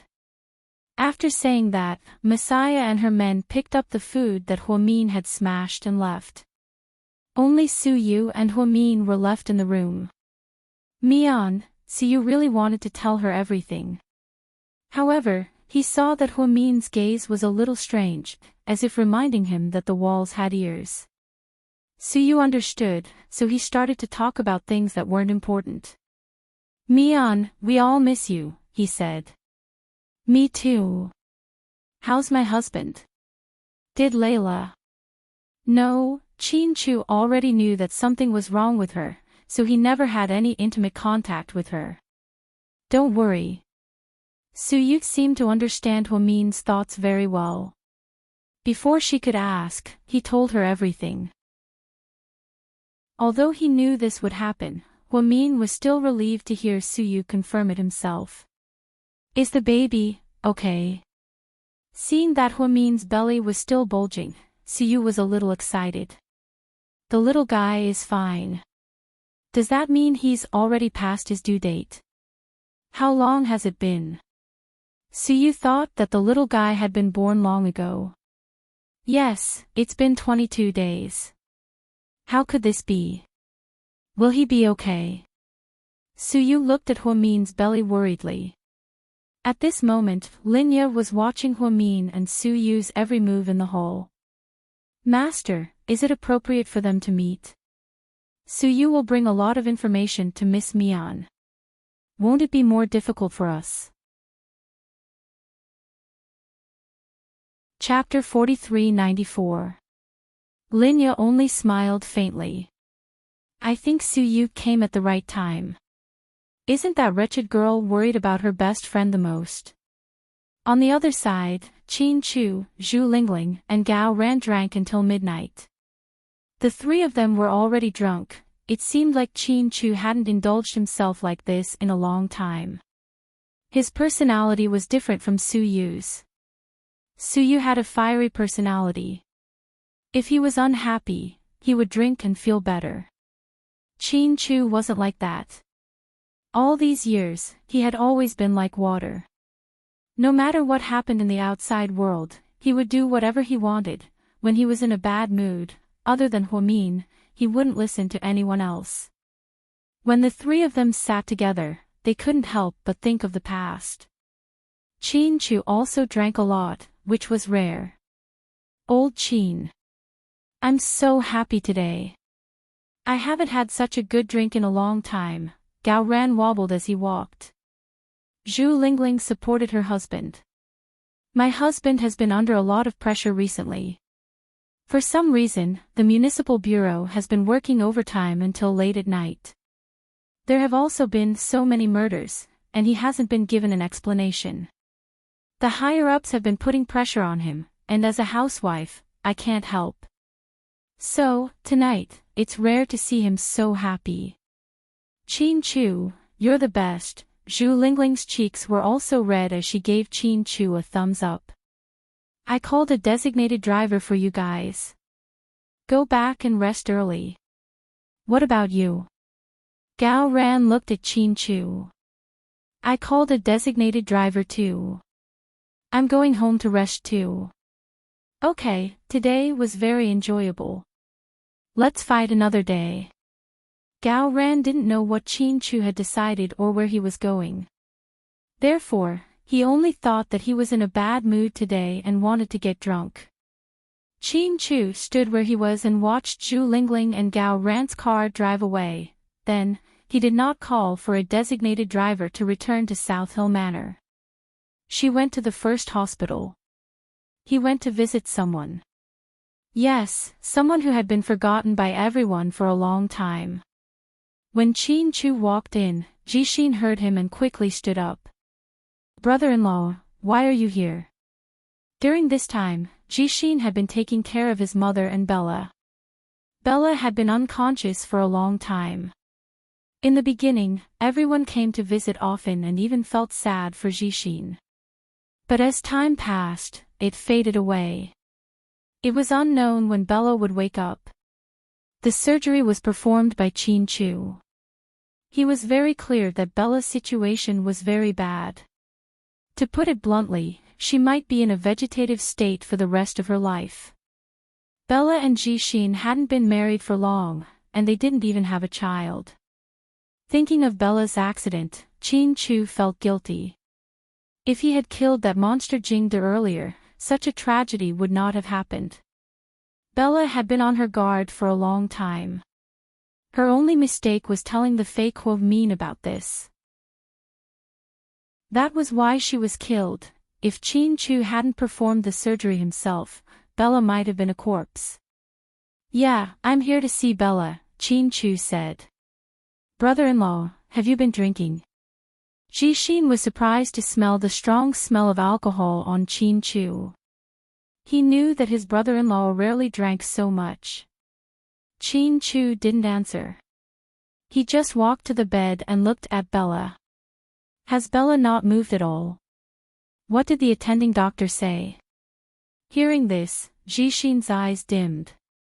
The doctor comes to check on her every day, but she's still the same. I don't know when she'll wake up, Jishin. If Bella never wakes up, what are you going to do? Chin Chu looked at his brother-in-law, who was like a little brother to him, with heartache. Chapter 43-95. After hearing this, Jishin was silent for a long time. Then, he slowly said, Brother-in-law, to be honest, I've never thought about this. Jishin, compared to many people, you're already a very lucky person. Jishin seemed to know what Chin Chu was going to say, so he quickly said, I know, brother-in-law. There are some things that I haven't said, but it doesn't mean that I don't know. I'm where I am today because of you and my sister. Although I'm not an idiot and have my own abilities, you provided the platform, and my sister took care of my studies. All these years, my sister helped me and our family a lot. She sheltered me and my mother from the wind and rain. So, Jishin, if one day, your sister is no longer around, what are you going to do? Hearing Chin Chu's sad question, Jishin almost burst into tears. To be honest, Jishin had never thought about what he would do if one day, his sister was no longer around. Because in his mind, his sister was a tough woman, a very powerful person. She would be by his side for the rest of his life, she would shoulder all the burdens. Brother-in-law, what's wrong with you today? Are you in a bad mood? Did you quarrel with my sister? Jishin realized that his brother-in-law's mood wasn't right. So he was worried that the two of them had quarreled. No, how could I bear to quarrel with her? Chin Chu smiled bitterly. He hoped that he would have a chance to quarrel with Huamin. But God didn't give him the chance. He didn't even know how Huamian was doing. Then why did you come to the hospital at this time? I have a feeling that there's something on your mind. Jishin wasn't stupid. Naturally, he knew that his brother-in-law was acting strangely. I had a drink with Gao Ran and the others. On the way back, I passed by the hospital and came to see you and Bella. We're fine, brother-in-law. You've been busy enough at the company. My sister isn't feeling well. You have to take care of the whole family. Don't worry about us. Okay, take good care of Bella. When I'm not around, ask Assistant Yang about the company. After saying this ambiguous sentence, Chin Chu left. The more Jishin thought about it, the more he felt that something was wrong. Why did his brother-in-law say to ask Assistant Yang when he wasn't around? Where was brother-in-law going? But before Jishin could ask, Chin Chu had already left. At 4:00 in the morning, the entire city was shrouded in terrifying darkness. It was as if as long as he raised his head to take a look, he would feel as if he was about to suffocate. After returning to South Hill Manor, Chin Chu went straight to the study and fell into a daze. The video of the twins arrived as promised. Because of the time difference, it always came in the middle of the night. And Chin Chu seemed to have been waiting for this call. Daddy. He. Are you asleep? Little Bean smirked. Yes, Daddy almost fell asleep. My sister said there's a time difference and she doesn't want me to call you. She doesn't want to disturb your rest. But I don't want to. I miss Daddy, why can't I call you? Little Bean pouted. Baby, you're right. Only big sister doesn't miss you, that's why she's being sarcastic. So, Daddy, give big sister less money in the future and give me more. I'm the one who loves you the most. Seeing Little Bean's little thoughts, Chin Chu laughed out loud. Daddy, I'm serious. Why are you laughing? Don't you believe me? No, no, no. I believe you. Then do you believe that I love you more than Qin Zhao Zhao? Little Bean was a bit insatiable.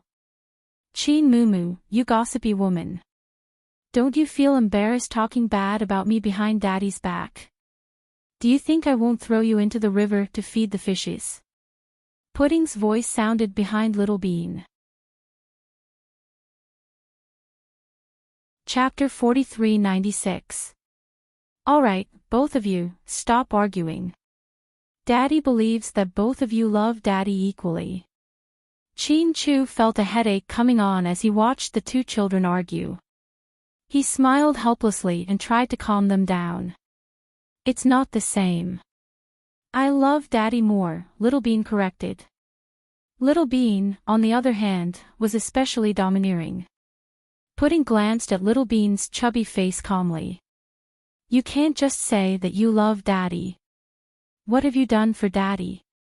Little Bean, what about you? What have you done? Little Bean insisted that her sister was bullying her. I used the money I earned to buy Daddy a lot of gifts. I even made coffee for Daddy. I even ordered supper for Daddy when Daddy worked overtime at night. I even bought Daddy and Mommy a couple short-sleeved Disney t-shirt. Then, Miss Chin Mumu, what about you? I shared my black swan cake with Daddy. Little Bean racked her brains, but she could only remember one time when she ate the black swan cake. She was afraid that her mommy would scold her for eating too much dessert, so she quickly pulled her daddy to have a bite as well and used him as a shield. The whole family knew that Chin Chu didn't like to eat sweet things. However, Little Bean couldn't stand her daughter's coaxing and pestering, so she went all out. She was willing to commit a crime for Daddy. She was simply exaggerating and acting coquettishly. In the end, Mr. Chin, who doted on his daughter to no end, took a few bites of the black swan cake. She originally wanted Daddy to take the bullet for her. Now that she brought it up, Little Bean naturally lacked confidence. And she was immediately exposed by her sister. Chin Mumu, are you shameless? Did you do that for Daddy? That time, it was clearly because you were greedy and were afraid of being scolded by Mommy, so you dragged Daddy into the water with you. You still have the nerve to mention this matter, aren't you ashamed? After Little Bean was exposed by her sister, she was very embarrassed. Her little face flushed red. In the end, she acted coquettishly to her daddy. Daddy, look at my sister. She's bullying me. She's so much older than me. Doesn't she know how to give in to me? You're shameless. We're twins. I'm not that much older than you. Don't try to threaten me with morality, Little Bean retorted. Daddy, look at her, sob, sob. Little Bean had a unique skill, which was to act coquettishly. Every time she couldn't settle something, she would definitely act coquettishly. Furthermore, it worked every single time. Other than the fact that it didn't work on his elder sister, no one else in the family was spared. Seeing his daughter acting spoiled, Chin Chu's heart softened. Alright, you're both Daddy's good daughters. Daddy's heart aches for you. Chin Chu looked at the two little girls in front of him and felt that his heart was going to melt. Daddy, do you think I've become prettier recently? Little Bean touched her face narcissistically. Yes, you're beautiful. Daddy, do you want to buy me some lipstick? Chin Chu didn't know whether to laugh or cry at Little Bean's strange request. Little Bean, what do you want lipstick for? I can't lose at the starting line. When I went abroad this time, I saw that foreign girls put on makeup since they were young. All of them are makeup experts. How can my bare face be compared to theirs with makeup? Anyway, I want all the lipsticks from the big brands and all the colors. Okay. Chin-Chu agreed without hesitation. Wow, Daddy, you're so nice. Then you can buy Mommy a set. She'll be very happy, Little Bean whispered. Yes, Youth, Sis, and Mommy will all get one. Chin-Chu smiled. Hearing her daddy's words, Little Bean immediately cheered. Get up, it's my turn. No, I haven't said enough. Obviously, Little Bean didn't want to give it to her sister. Chapter 4397. Are you sure you don't want to leave? I'm sure. But I just heard from Auntie that she and Uncle Tang are going to eat delicious desserts, and your favorite chocolate wafers. Really? Little Bean was dubious at the mention of food. If you hesitate, they'll probably eat it all. Don't say I didn't tell you. Pudding used her trump card. Damn it. Why did you only tell me now? Daddy, I'm going to find something to eat. Hearing that her auntie and the others were secretly eating delicious food, Little Bean went all out. She left the camera as fast as lightning, then, Pudding took the phone and glanced at her daddy. Daddy. We missed you so much. Yeah. Daddy missed you too. Did you have fun? Yes. Good. If you're happy, Daddy will be happy too. Daddy, it's 4 a.m. in China right now. You're too tired. Don't video call us at this time. Go to bed early. Pudding knew about the time difference and was very smart. She felt bad that her daddy had to video call them so late at night. No hurry. Daddy's not sleepy. Daddy, did you drink? You can even tell. Is Daddy blushing? It was the first time Chin-Chu did such an adorable action. He touched his 360-degree face in front of the camera. No. I just feel that there's something wrong with your eyes. Do you have to be so observant? I can't hide anything from you. Didn't Mommy tell you not to drink too much? It's bad for your liver. Pudding scolded Chin-Chu like a little adult. I didn't drink too much, Chin-Chu explained guiltily. Is everything okay at home? Everything's fine. How's Auntie? Did she do anything? Not yet. I went to the hospital today. Your auntie is still the same. Thinking of Bella's condition, Chin-Chu felt guilty again. He hoped that after he found Huamian, they would have a chance to discuss whether to do another surgery for Bella. Maybe there was a way to fix it. Pudding, Daddy has something to tell you. Chin-Chu thought for a moment and decided to tell Pudding. Okay. Daddy, go ahead. In addition to all the assets in the domestic bank account, Daddy also opened an account in a Swiss bank. The account name is in your and your sister's name, the password is your birthday, and the password is your mother's birthday. When you withdraw the money, you need to enter your fingerprints. Daddy, why did you do that? Pudding was puzzled. Don't worry, I've bought a trust fund worth a few hundred million yuan in Hong Kong. They'll pay for your school fees and living expenses. My legal team is managing this matter. The lead lawyer is Mr. Zhang Zhongmin. You know him, right? He was the one who played chess with Grandpa last time. Remember to look for him. Your Uncle Yang has his contact information, you can ask Uncle Yang for it later.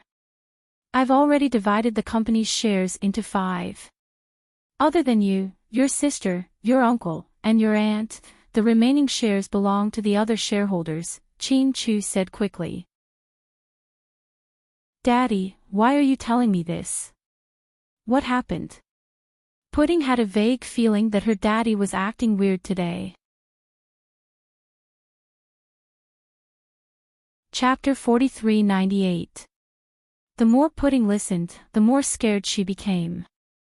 Why did she feel like her daddy was saying his last words? It's nothing. I just want to make things clear. I'm afraid that if something happens in the future, I won't be able to say it in time. it'll be very troublesome. Pudding, Daddy is very grateful to you and your sister for coming to this world, for acknowledging us as your parents. Daddy is very proud. For some reason, when he said the word proud, Chin-Chu suddenly choked up and couldn't continue. He wasn't a sentimental person, but today, he still couldn't calm down in front of his daughter. Father and daughter were really connected by heart. Daddy, what happened to you and Mommy? Pudding was so anxious that she almost cried. Daddy is really fine. Pudding, you and your sister have a good trip. Daddy still has something to do, so I'll hang up first. Chin-Chu didn't dare to say anything more to his daughter, so he hurriedly hung up. It was already 5:00 in the morning. Chin-Chu looked out of the window and felt an indescribable sense of depression. He picked up his phone and called Suyu again, however, it was a busy tone. Logically speaking, it shouldn't be. The phone Suyu had brought with him before he left was given to him by Chin-Chu. It was a special phone with a strong signal. Moreover, the battery was extremely powerful and was specially used by the military factory. Firstly, it was impossible for the signal to be weak and out of service. Secondly, it was impossible for the battery to run out.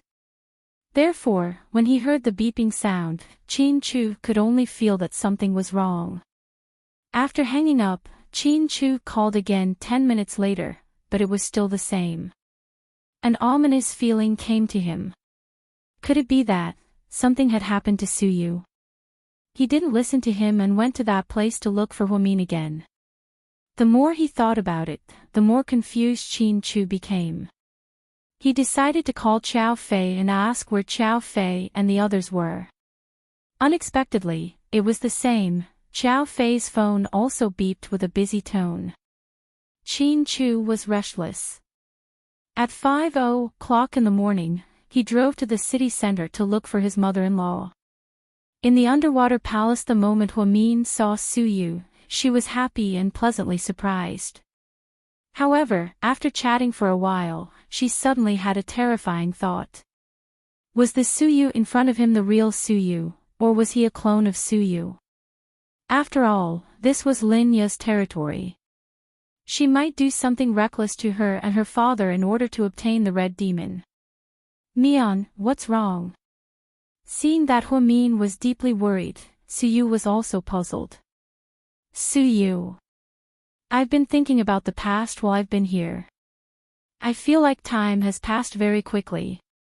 It feels like we met in the blink of an eye, like it was a lifetime ago. Yeah, that was fast. Suyu nodded. Suyu, do you still remember the place we met? Yeah, back then, I was recuperating in the hospital. As a newbie at Southside, you were so arrogant that you went against me. You were the first person in my life who dared to talk back to me. Suyu smiled. Thinking back to the time when they first met, Suyu was filled with happiness. He had always thought that it was the fastest time in his life. Getting to know Huamin was a huge turning point in his life. Suyu's answer was correct. Huamin continued to probe. Do you still remember what your female artist did to me because she was jealous? Suyu immediately replied, of course I remember. If I had known that Zhao Qingya would become so pretentious, I wouldn't have just sent her to prison. I would have thrown her into the sea to feed the sharks to prevent future trouble. Suyu was right again. However, Huamin was still unsure. This was because she knew that the clone and the main body could share memories. In other words, the clone could see Suyu's memories as long as it used its brain. Then, how could she prove that Suyu was the real Suyu? Chapter 4399. Huamin had never thought that he would suspect Suyu one day. After all, this was a man who was willing to give up his life for him. If it were before, Huamin would never think about this. But now, it was different. When did it start? Everything had become so mysterious and supernatural. It was probably from the appearance of Jingde that the trajectory of her life began to slowly change. Then, Linya, Layla, Huasiqian, Jack, and everything else. They all made Huamin feel incredulous, but he had to accept these bizarre experiences and ridiculous facts. Mian, you're a little weird today. What's wrong? Did someone threaten you or bully you? Suyu grabbed Huamin's sleeve tightly. This was a good habit of Suyu. No matter how urgent the situation was, he would not deliberately touch Huamin. He would never take the initiative to hold Huamin's hand, but he would tug at Huamin's sleeve. There was no direct skin-to-skin contact. Suyu, how did you get here? I don't know. I fell asleep. When I woke up, I was already here. Damn it, what the hell is this place? Why is it like an underwater world? How can there be such a bizarre place in the world? Suyu looked around at the buildings in disbelief, as if he was watching a 3D movie. This is Linya's nest. Linya, you're... Suyu was surprised to hear Huamin call Linya by her name. Yes, she's Linya, the mother of my genes. At the mention of Linya, Huamin's attitude turned cold. She's your biological mother. Why would she do this to you? I don't understand. Suyu complained. Huamin smiled faintly. Let's not talk about this anymore. Suyu, are you hungry? Shall I take you to get something to eat? Seeing that Suyu had gone through so much, Huamin wanted to let him calm down and eat something. Without waiting for Suyu to speak, Huamin called for Messiah. Messiah. Miss Mian, what can I do for you? My friend hasn't eaten yet. Can you prepare some food? Sure. With Huamin's instructions, Messiah quickly prepared a table of dishes. Perhaps because she knew that these people liked to eat Chinese food, Messiah had also prepared Chinese food. Other than stir-fried vegetables, there was also roast duck. Huamin followed the old rules and only let Suyu eat it after he tried it. Don't you like roast duck the most? Eat more to conserve your energy. Huamin rolled up a duck cake for Suyu and handed it to him. Suyu was slightly touched. He took the duck cake and ate it slowly.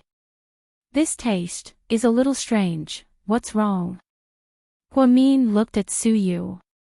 I'm not sure. This looks like roast duck, but it doesn't taste like roast duck. Mian, are you sure this is okay? Suyu was a food expert and had eaten all over the world. His favorite was the famous roast duck in Jing City, and he often ate it in Sea City. Therefore, Suyu could tell the color, fragrance, and taste of roast duck with just a lick. However, the roast duck here looked very good and smelled very good. However, when he ate it, it was different. Perhaps the roast duck had left him with too much enjoyment. Therefore, when there was a gap, he could immediately sense it.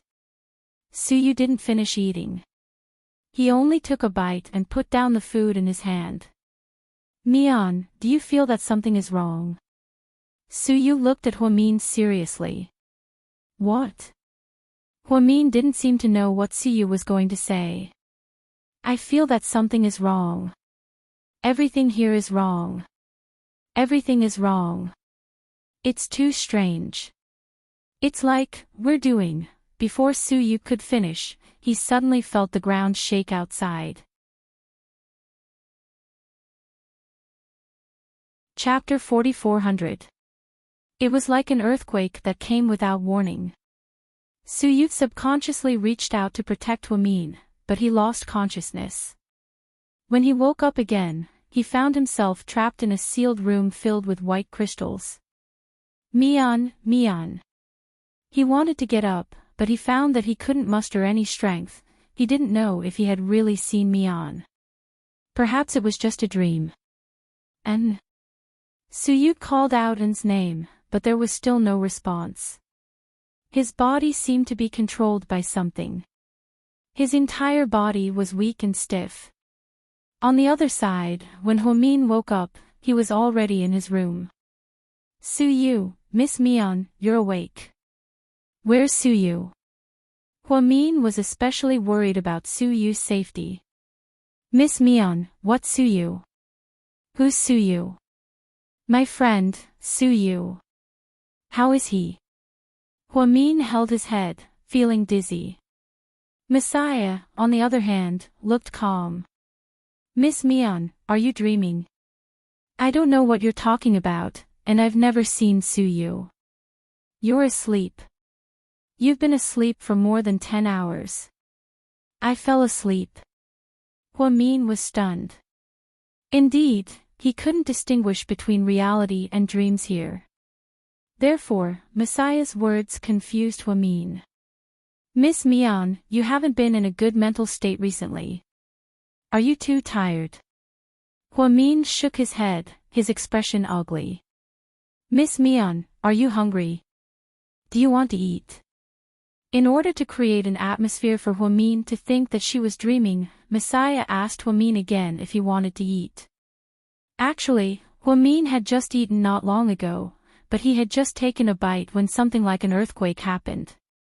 I'm not hungry. I don't want to eat. I want to rest.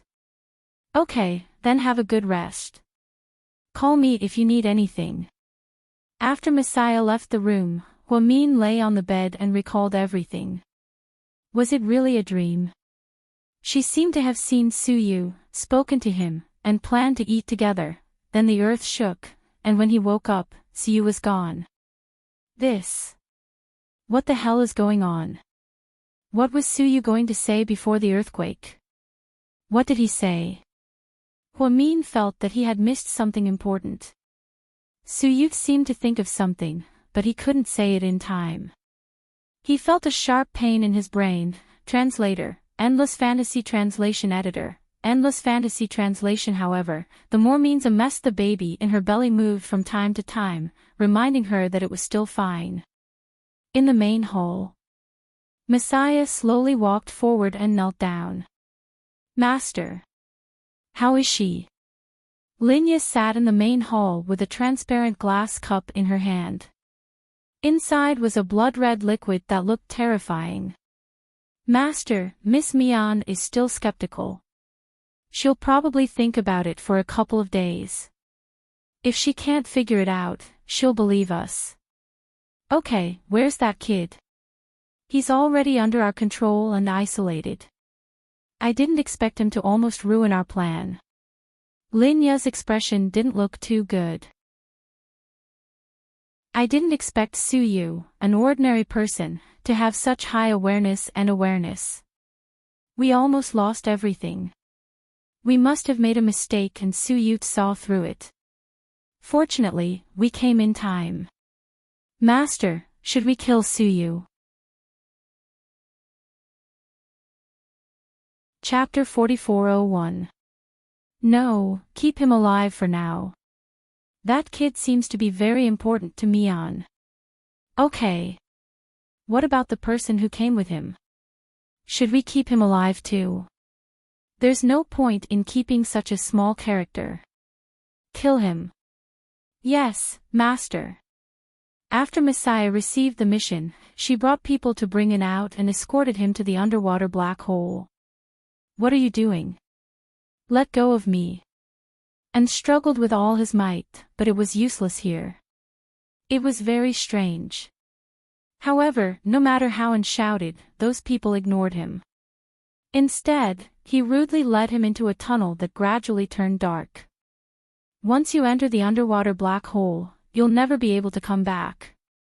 You can only blame yourself for following the wrong master and coming to the wrong place. After Messiah finished speaking, she grabbed En's hair and pushed him forward. Wait. A voice sounded behind her. Messiah turned around and was surprised to see Professor Liu. Mr. Liu. Messiah was very respectful when she saw the professor. Perhaps it was because of Linya. Although the two of them had already fallen out over the Red Demon incident. But Linya didn't do anything to the professor. And he was still free. Let him go. Professor Liu recognized him at a glance. As someone with a photographic memory, he knew at a glance that this was someone around Su Yu. Mr. Liu, I'm sorry. This is Master's order. I don't dare to disobey. Obviously, Messiah wouldn't listen to the professor. Tell Linya to let this young man go. I have a gift for her. The professor was very serious. Messiah thought for a few seconds and finally let go of it. Then, she seemed to use some kind of sensor to have a private conversation with Linya.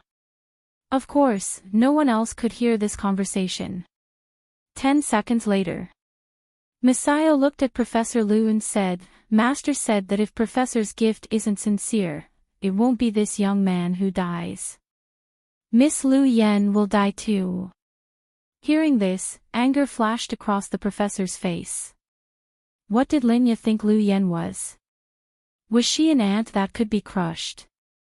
That was his beloved daughter. Don't worry, I'll see Linya at dinner. She'll definitely be satisfied. Okay, I wish you all the best, Professor.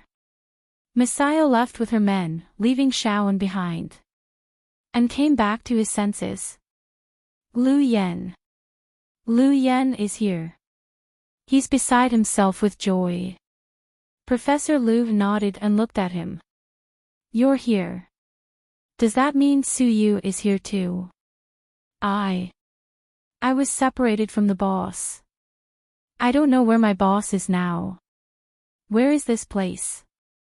By the way, I heard them talking about Liu Yan. You are. The professor's previous appearance in Sea City was very mysterious, and Shaoan did not have any impression of him. Therefore, he did not recognize the professor when he saw him. I'm Liu Yan's father. And was dumbfounded when he heard that. Liu Yan's name was enough to shake the mercenary world. And this kind-looking old man was Liu Yan's father. Then wouldn't he be the famous genius medical scientist, Professor Liu? You are. Professor Liu. Liu.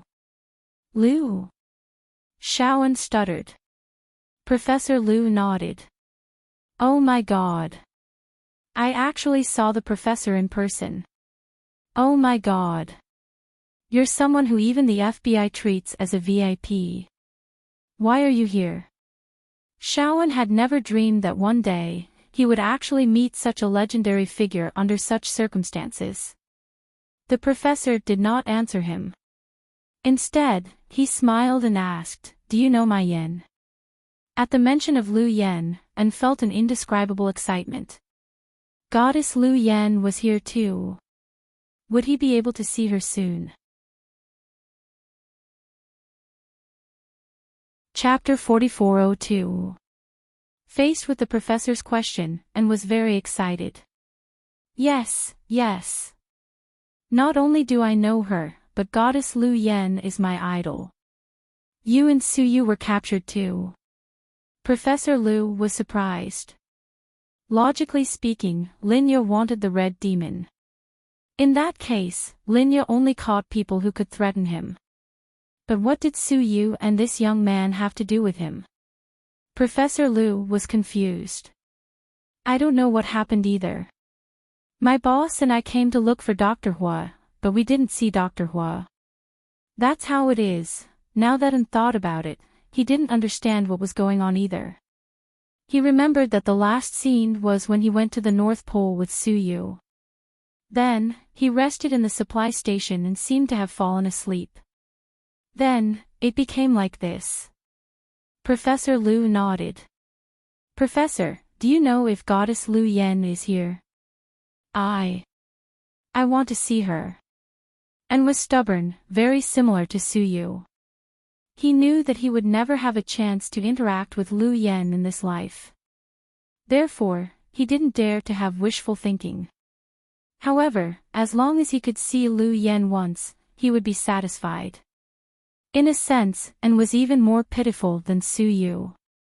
Although Su Yu couldn't have Huamin, he was good friends with Huamin and could see him often. Lu Yen, on the other hand, was a mythical figure to Yin, and it was hard for him to even meet her. Yen is indeed here. That's great. And was extremely excited. But she's not in a good state right now. Thinking about Lin Ya's madness and Lu Yan's coma, the professor couldn't express his feelings. Professor, can you show me? And made a request. Professor Lu also wanted to see his daughter, but everyone here listened to Lin Ya. I'll try. Come with me.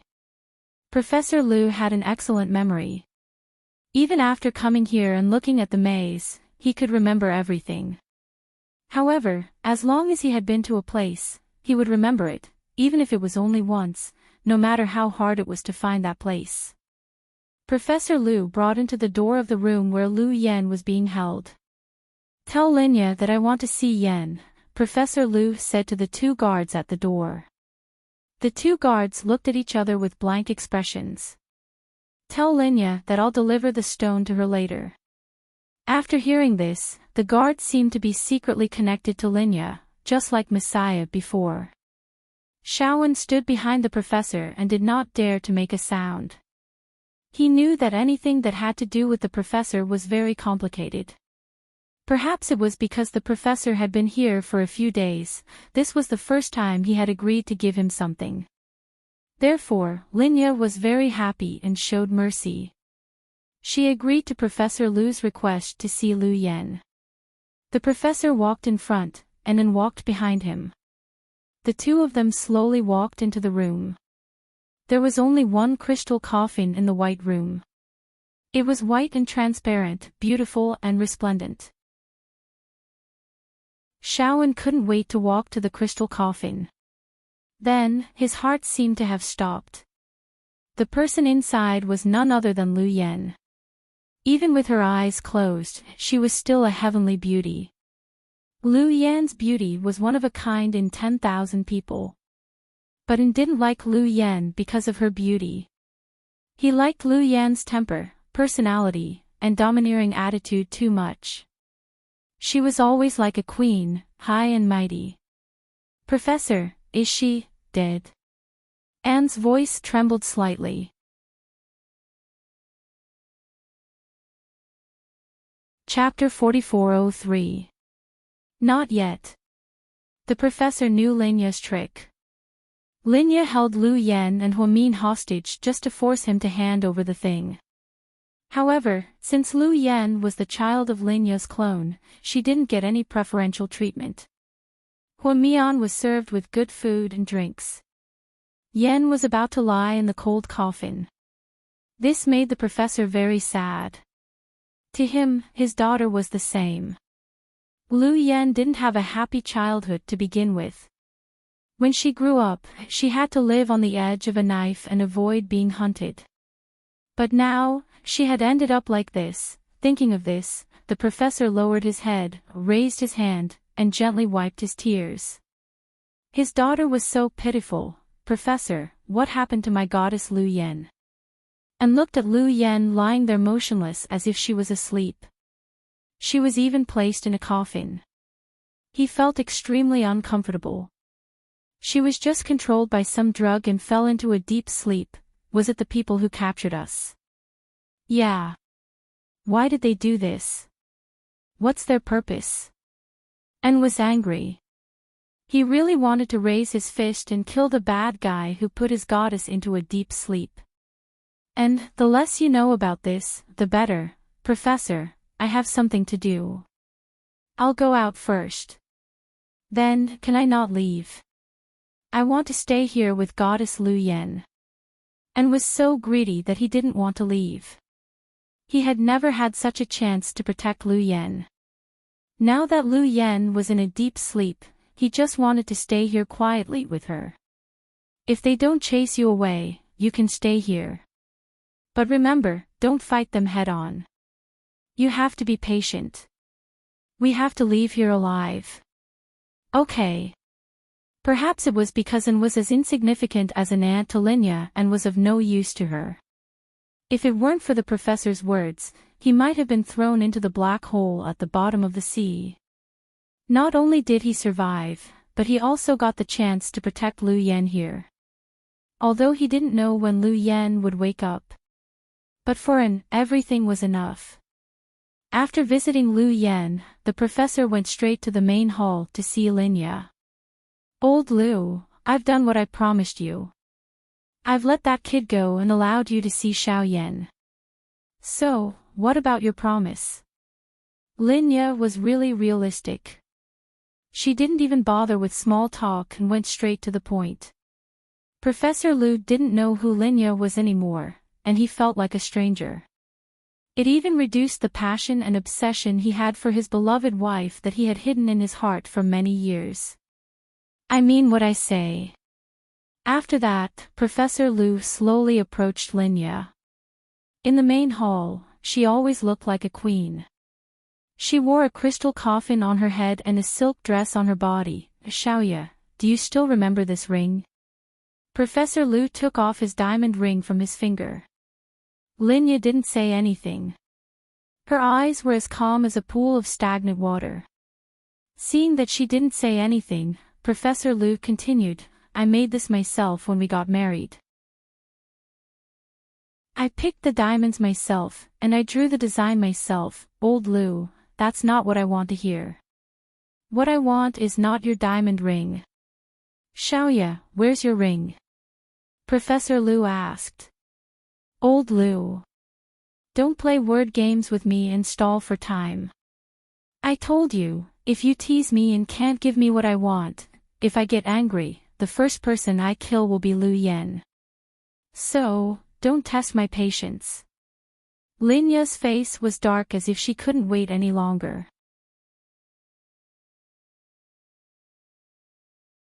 Chapter 4404. The professor smiled when he heard Linya's words. His smile was obviously filled with disappointment. Don't worry. Since I promised you, I will definitely do it. The professor skillfully removed the diamond from the diamond ring. Then, he placed it on the marble table, picked up the stone statue beside it, and smashed it heavily. Linya was also confused by this. At this moment, the diamond in the professor's hand was gone. Instead, it was replaced by a very small red gem. Seeing that thing, Linya's eyes shone with a strange light. Heraor. How is it? I didn't go back on my word, right? The professor smiled, but Linya couldn't wait to walk over and snatch the little red thing. Then, she held it in her hand like a treasure. Old Lu, if you had been so obedient from the start, I wouldn't have wasted so much time talking to you. What about the rest? Hand it over. You can even carry Heraor with you. Then, the red demon must be on you, right? Yeah, I have the red demon. The whole world knows that I have it. The heads of state, terrorist leaders, and even the FBI have been chasing me all these years for this. It's actually useless to me, but I know that for those politicians and ambitious people, it's a weapon to dominate the world. You don't like to beat around the bush, and I don't like to either. Let everyone go, everyone you captured, and I'll give it to you. Old Lu, how can I believe you? If I release them, what if you still don't want to give it to me? Since you're so capable, why don't you catch them again? Professor Lu smiled. Linya glanced at him, her gaze indescribable. In the end, the two of them looked at each other for 5 seconds. Messiah. Master. Take the professor down to rest first. I still have something to do. We'll talk later. Yes, Master. Messiah walked gently to the professor's side. Professor Lu, please go back. Professor Lu didn't say anything and obediently followed Messiah out. Obviously, the appearance of the Heraor made Linya very excited and satisfied. Linya brought the Heraor through layers of undersea tunnels and finally stood on top of a tall crystal tower. Through the crystal tower, she vaguely saw a human face floating in the air. It wasn't very clear. How is it? The old voice sounded. It was a man's voice. Sir, he handed this over today. Linya held the tiny red ore with both hands. Stone of Hera. That person recognized it at a glance. That's right. The Hera ore is the remaining ore element when Old Man Lu created the red demon. However, this is the most important element, and it's also an ore element that can't be regenerated on Earth. That's why it's so precious. Since he's willing to hand it over, this is enough to express his sincerity. I believe, the day of obtaining the red demon won't be far. Well done. The man seemed to be very satisfied, and there was a hint of joy in his voice. Sir, don't worry. Once I get the red demon, in order to hide this secret, I'll destroy everyone here. I won't leave anyone alive, including Qin Chu, who's about to arrive. Weeds must be uprooted to prevent them from growing again. Qin Chu and Huamin have 2 children. Why don't you bring them in as well? My lord, it's not that I don't want to do it. It's just that, there's something strange about those 2 children. Oh. The man seemed a little confused and doubted Lin Ya's words. Chapter 4405. Sir, you have seen my abilities. I naturally won't hold back when I'm working for you. I tried twice with those 2 brats and failed. Then why? The man asked unhappily. This. I don't understand either. I need to investigate further.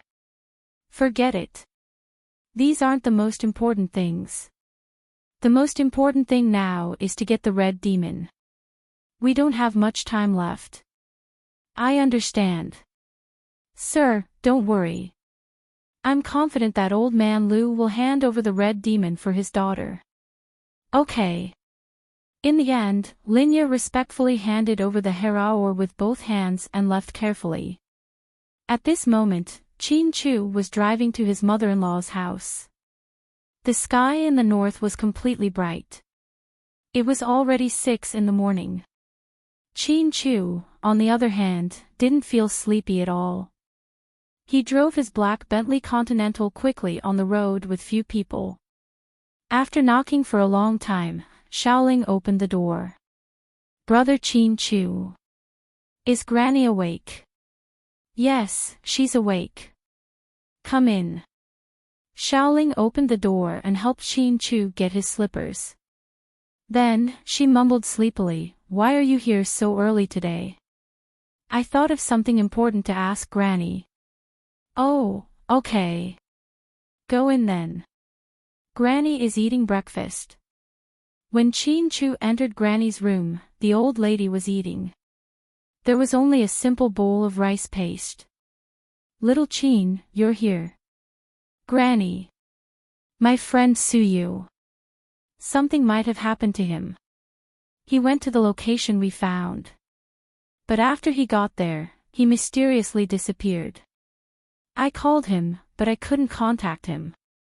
I suspect that something happened to him. He's a good friend of mine and my wife.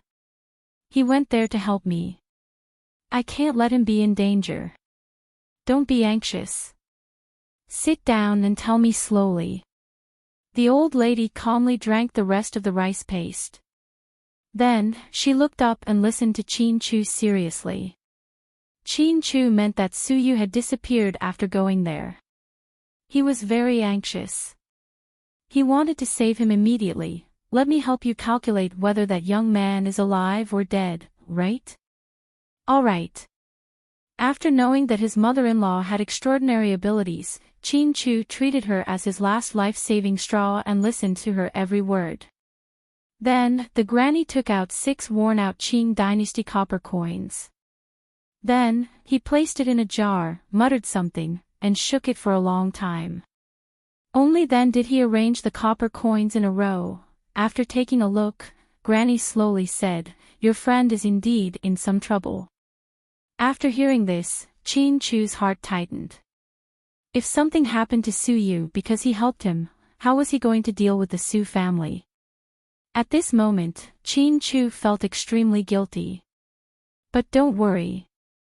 Although he's in trouble, his life isn't in danger.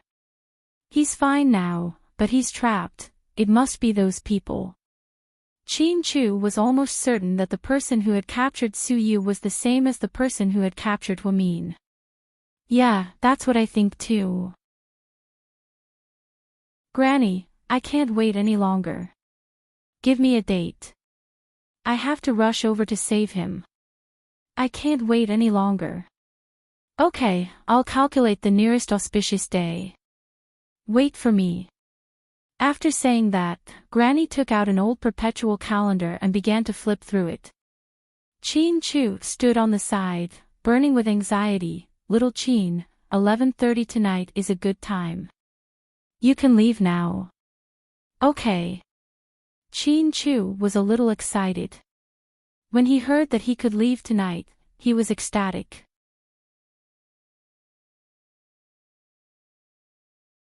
Chapter 4406. After leaving his mother-in-law's house, Chin Chu didn't go to the company. At this moment, he was no longer in the mood to go to the company. He didn't want to care about anything or ask anything. He just wanted to save his beloved wife, including Su Yu, who had just been arrested. Chin Chu then bought some fruits and vegetables and went to see the last person he wanted to see. Sky Blessing Court. Chin Chu's car slowly stopped in front of the double-story bungalow. Ever since the incident with Jingde, Chin Chu hadn't been here for a long time. Jixin took care of Bella, and only Yang Meirong was left in the house. Chin Chu also hired a nanny to take care of her daily life. Mr. Chin, you're here. The nanny was very enthusiastic when she saw Chin Chu. Where's my mother? Madam is upstairs. I'll call her. Madam. Mr. Chin is here. After the nanny called out, she saw Yang Meirong walking down the stairs. She was wearing a coffee-colored suede loungewear, and her hair was a little gray. Her face was a little haggard, and compared to before, her mental state was extremely poor. Indeed, too many things had happened recently. Bella was in a coma, Huamin had a miscarriage, and Jingde was missing. Either one of them was enough to be a fatal blow to her. Yang Meirong wasn't feeling well and stayed in the hospital for a while. Seeing that her son was tired and couldn't take care of himself, she insisted on being discharged from the hospital and going home to recuperate. Chin Chu hired the best nanny to take care of her. Although the nanny took good care of her, the old woman had been anxious and angry, so she wasn't in a good state. Chu, you're here. Mom, how are you feeling? Yang Meirong was slightly moved by Chin Chu's call of Mom. Because of Jingde's death, she had always blamed Chin Chu and Huamin. She hated her daughter and Chin Chu. After the truth was revealed, Yang Meirong always felt sorry for Chin Chu. Fortunately, this child was open-minded and did not hold any grudges against her. She treated her well. Although they weren't as close as biological mothers, this was already the best relationship between mother-in-law and son-in-law that could be seen. It's an old problem. It's nothing. Why didn't you go to work today? Is the company still busy? I'm not busy. There's nothing much to do in the company. Chu, where's Mian? I haven't seen her in a while. I called her, but she didn't pick up. I asked Jixin, but he didn't know either. Are you guys hiding something from me? Yang Meirong missed her daughter, so she could only tell Chin Chu. There seemed to be some complaints as well. After all, Huamin had never gone so long without visiting her. Except for the time when he was kidnapped by Hua Xiqian. Mom. Jixin probably forgot to tell you that Mian took Pudding and Little Bean on a trip. Aw. Where did you go? They went to the United States to visit my second uncle. Then, they went to a few countries with the kids. The two kids are on winter vacation and are making a fuss at home. They keep saying that they want to go out and play, but I don't have time to accompany them, so Mian went. No wonder they haven't come for so long. When will they be back? Soon. It's almost the new year, so they'll be back before the new year. This year, we're going to celebrate the new year with you. Okay. Let's celebrate together. Hearing Chin Chu's words, young Meirong's face was obviously much happier. Mom. Here's a card for you. There's some pocket money in it. Then, I asked my foundation to give you 20,000 yuan a month for living expenses. Keep the money in case you need it in the future. Chapter 4407.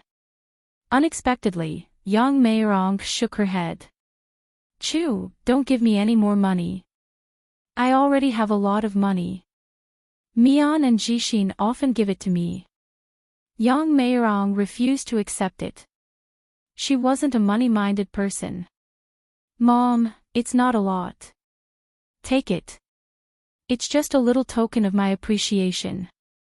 I've been busy recently and haven't been able to visit you. You must take care of yourself. After Chin Chu's repeated persuasion, young Meirong finally accepted the money. Then, the two of them chatted casually. Chin Chu agreed to stay for lunch, which made young Meirong very happy. She instructed the nanny to make some celery and pork dumplings. Then, she planned to make a few dishes for Chin Chu.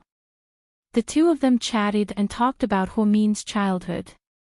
Chin Chu was very interested in Huomin's childhood. Because of Huomian's personality, she rarely talked about the past. Therefore, when young Meirong occasionally talked about Huomin's naughty childhood, Chin Chu liked it very much. He kept sticking to his mother-in-law. Mom, tell me more about Mian when she was young. She must be very cute. Hearing Chin Chu's words, young Meirong became even more excited. She walked straight to the cabinet and took out an old photo album. Let me show you a photo of this girl when she was young. Young Meirong flipped open a photo. It looked like Huomin when she was 2 years old. There was a red dot on her forehead, and she was dressed very old-fashioned. However, her chubby face was very cute. When I gave birth to Mian, your Uncle Jing and I didn't have much money. Hua Zhenghai, that dead man, didn't care about us. So we didn't give Mian much milk powder. We couldn't afford it. We would buy her some cheap rice noodles. She was very obedient and ate everything. She ate a lot.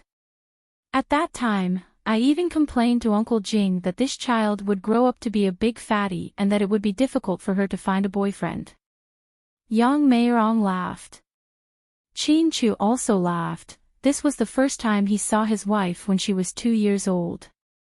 Young Meirong flipped to the back again. This photo was taken when Mian was 6 years old, not long after Jixin was born. Your Uncle Jing and I were focused on taking care of him, so we didn't have much time to take care of her. Back then, she was in kindergarten, and when she came home from school, she would sometimes help me take care of Jixin. She was very obedient and never picky when it came to food. She never asked me for new clothes. Mian is such a good child. I'm proud to be her mother. At this point, young Meirong actually started sobbing. Chin Chu knew that his mother-in-law didn't know Huomin's true identity. Huomin didn't seem to want to tell her anything. It was during a conversation a long time ago. Huomin made it clear that young Meirong was my mother. It wasn't easy for her to raise me. This white lie would remain like this for the rest of my life. Don't let her know. Don't let her be sad. I'll be her daughter forever. Mom, don't cry. It's okay, it's okay. I'm old and sentimental. When I think about the hard days in the past, I feel like I've let my daughter down. Your Uncle Jing and I dote on Jixin more. Mian has been working hard for this family all these years. Chu. At this point, young Meirong held Qin Chu's hand. Mian is still young. It's okay for her to have a miscarriage. Just take care of her body and continue to have more children. Don't treat her badly. Do you understand? My daughter is really a good girl. Don't let her down. Mom, I won't. I love Mian very much. I won't let her down in this life, or the next life, Qin Chu promised his mother-in-law in an extremely gentle voice. He even made a promise in the next life, at this moment in the underwater palace. Suyu woke up in a daze and found himself trapped in a white crystal room.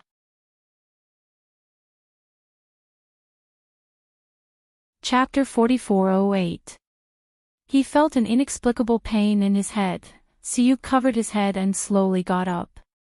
He still felt weak. He vaguely remembered being captured and locked up.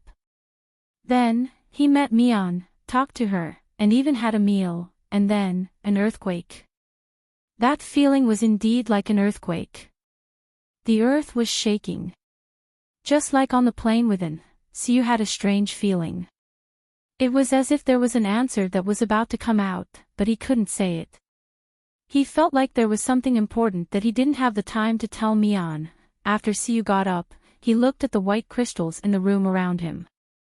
His mind was in a mess, with Qin Chu's instructions, Huamin's smile, and his mother's amulet. Yes, amulet. Suyu reached out to touch the amulet around his neck. Fortunately, it was still there. Looking at the scripture on it, Suyu subconsciously began to recite, Namo, Heluadna, Taloi, Namo, Aya, Palyaji Emperor, Shubalaya. Sure enough, the feeling of the earth shaking came again. If it was in the past, Suyu would definitely not dare to recite it. He would definitely stop, afraid that something would happen. But now that things had come to this, he was already locked up here, unable to do anything. He might as well see what the earth shaking behind the scripture was. Therefore, Suyu closed his eyes and ignored the shock, collapse, and loud noise in front of him. He still stubbornly recited, Bodhisattva, Mahasattva, Mahajalanigya. What followed was a loud noise. When Suyu opened his eyes, he felt the white crystal in front of him collapsing bit by bit. Then, his vision turned black. He fainted again.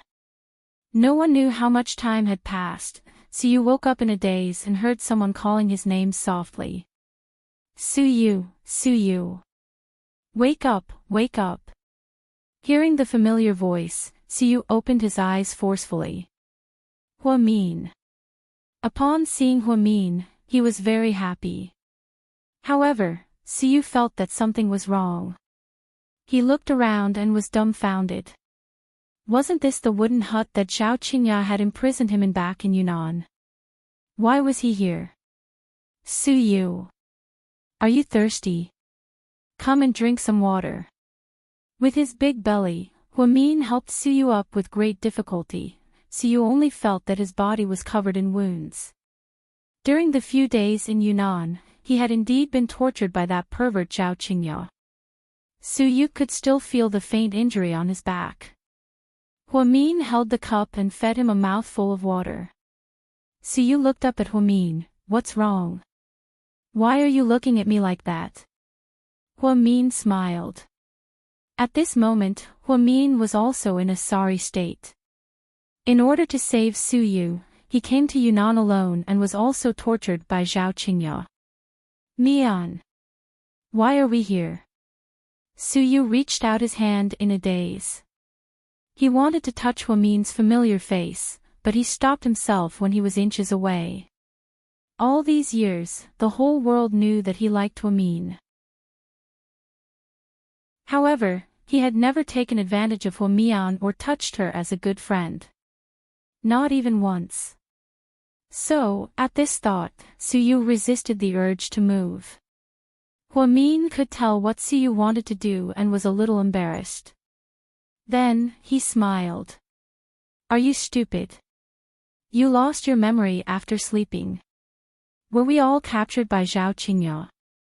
Was I captured first and then you came to save me? Suyu asked. Huami nodded. After hearing this, Siyu was confused again. What was going on? Why did he suddenly return to the wooden hut in Yunnan from the underwater palace after chanting the Great Compassion mantra? Could it be that time had flowed back? Did he transmigrate to the past?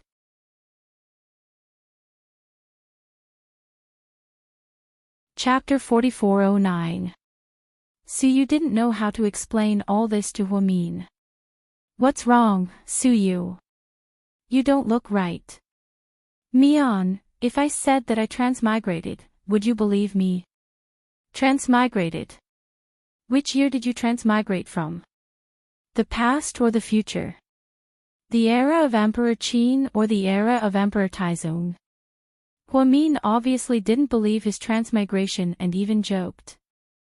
Mian, I don't know how to explain it to you, but so you didn't finish his sentence. The door was suddenly pushed open. What are you two doing? Are you acting out a sad couple? Huamin. You're good to any man, but why are you so cruel to Huasiqian? At this moment, Huasiqian stood at the door in a black leather jacket with a devilish smile on his face. Suyu and Huamin both knew that the person with such a smile wasn't Huasiqian, but Jack. It's none of your business who I'm good to. Huamin glanced at Jack's face coldly.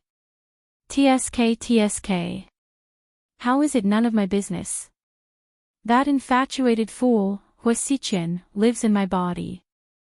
He's been tricked by you for the rest of his life. If it weren't for you, he could have had any woman he wanted. He had the whole family's wealth, but he fucking eloped with you to a deserted island. You almost killed him. Huamin, as a doctor, you keep saying that you're saving people, but you're forcing Huasiqian into a corner. You vicious woman. Jack cursed at Huamin. If it was before, Siyu wouldn't be able to stand it when others cursed at Huamin. He would definitely get up and beat them up. But now, Siyu was confused. Huasiqian, or rather, Jack, appeared in Yunnan at this time. Did that mean that Layla was here too? Then, the past was repeating itself. This meant that the current Jack was no longer Jack. In order to make Layla believe him, Huasiqian acted as Jack, and it was very realistic. Even he and Huamin had been fooled. He only found out the truth when he was on the run. When he was surrounded by Layla and her subordinates at the gas station, Huamin's bomb was snatched away by Huasiqian. That was why it exploded into pieces in an instant. All of this was as vivid as yesterday. Suyu had never dreamed that he would see Huasiqian again. It was true, so at that moment, he almost couldn't react. He also forgot to stand up for Huamin and protect her. Yes, I'm that vicious. So what? Kill me if you can. Cut the crap. Huamin didn't seem to want to talk to this perverted Jack. Jack smiled. Do you think I don't want to? If it weren't for the fact that my master still has use for you. Do you think I would keep a bastard like you? Huamin, God knows how much I want to cut you into pieces. You don't deserve Huasiqian's love. Huamian, on the other hand, looked calm and didn't say anything. He continued to take out white gauze and bandaged Su Yu's wound from Zhao Qingya. Mian. He's not Jack, Su Yu said in a low voice. What? Huamin thought he heard wrong, so he asked again in a low voice. Mian, he's not Jack. He's Huasiqian. He's pretending to be Jack to make Layla believe him. Siyu lowered his voice and repeated seriously. How do you know this? And, who's Layla? Huamin widened his eyes and looked at Suyu in confusion. Huamin looked at Suyu in confusion. Huamin hadn't met Layla yet, so he didn't know what Suyu was talking about.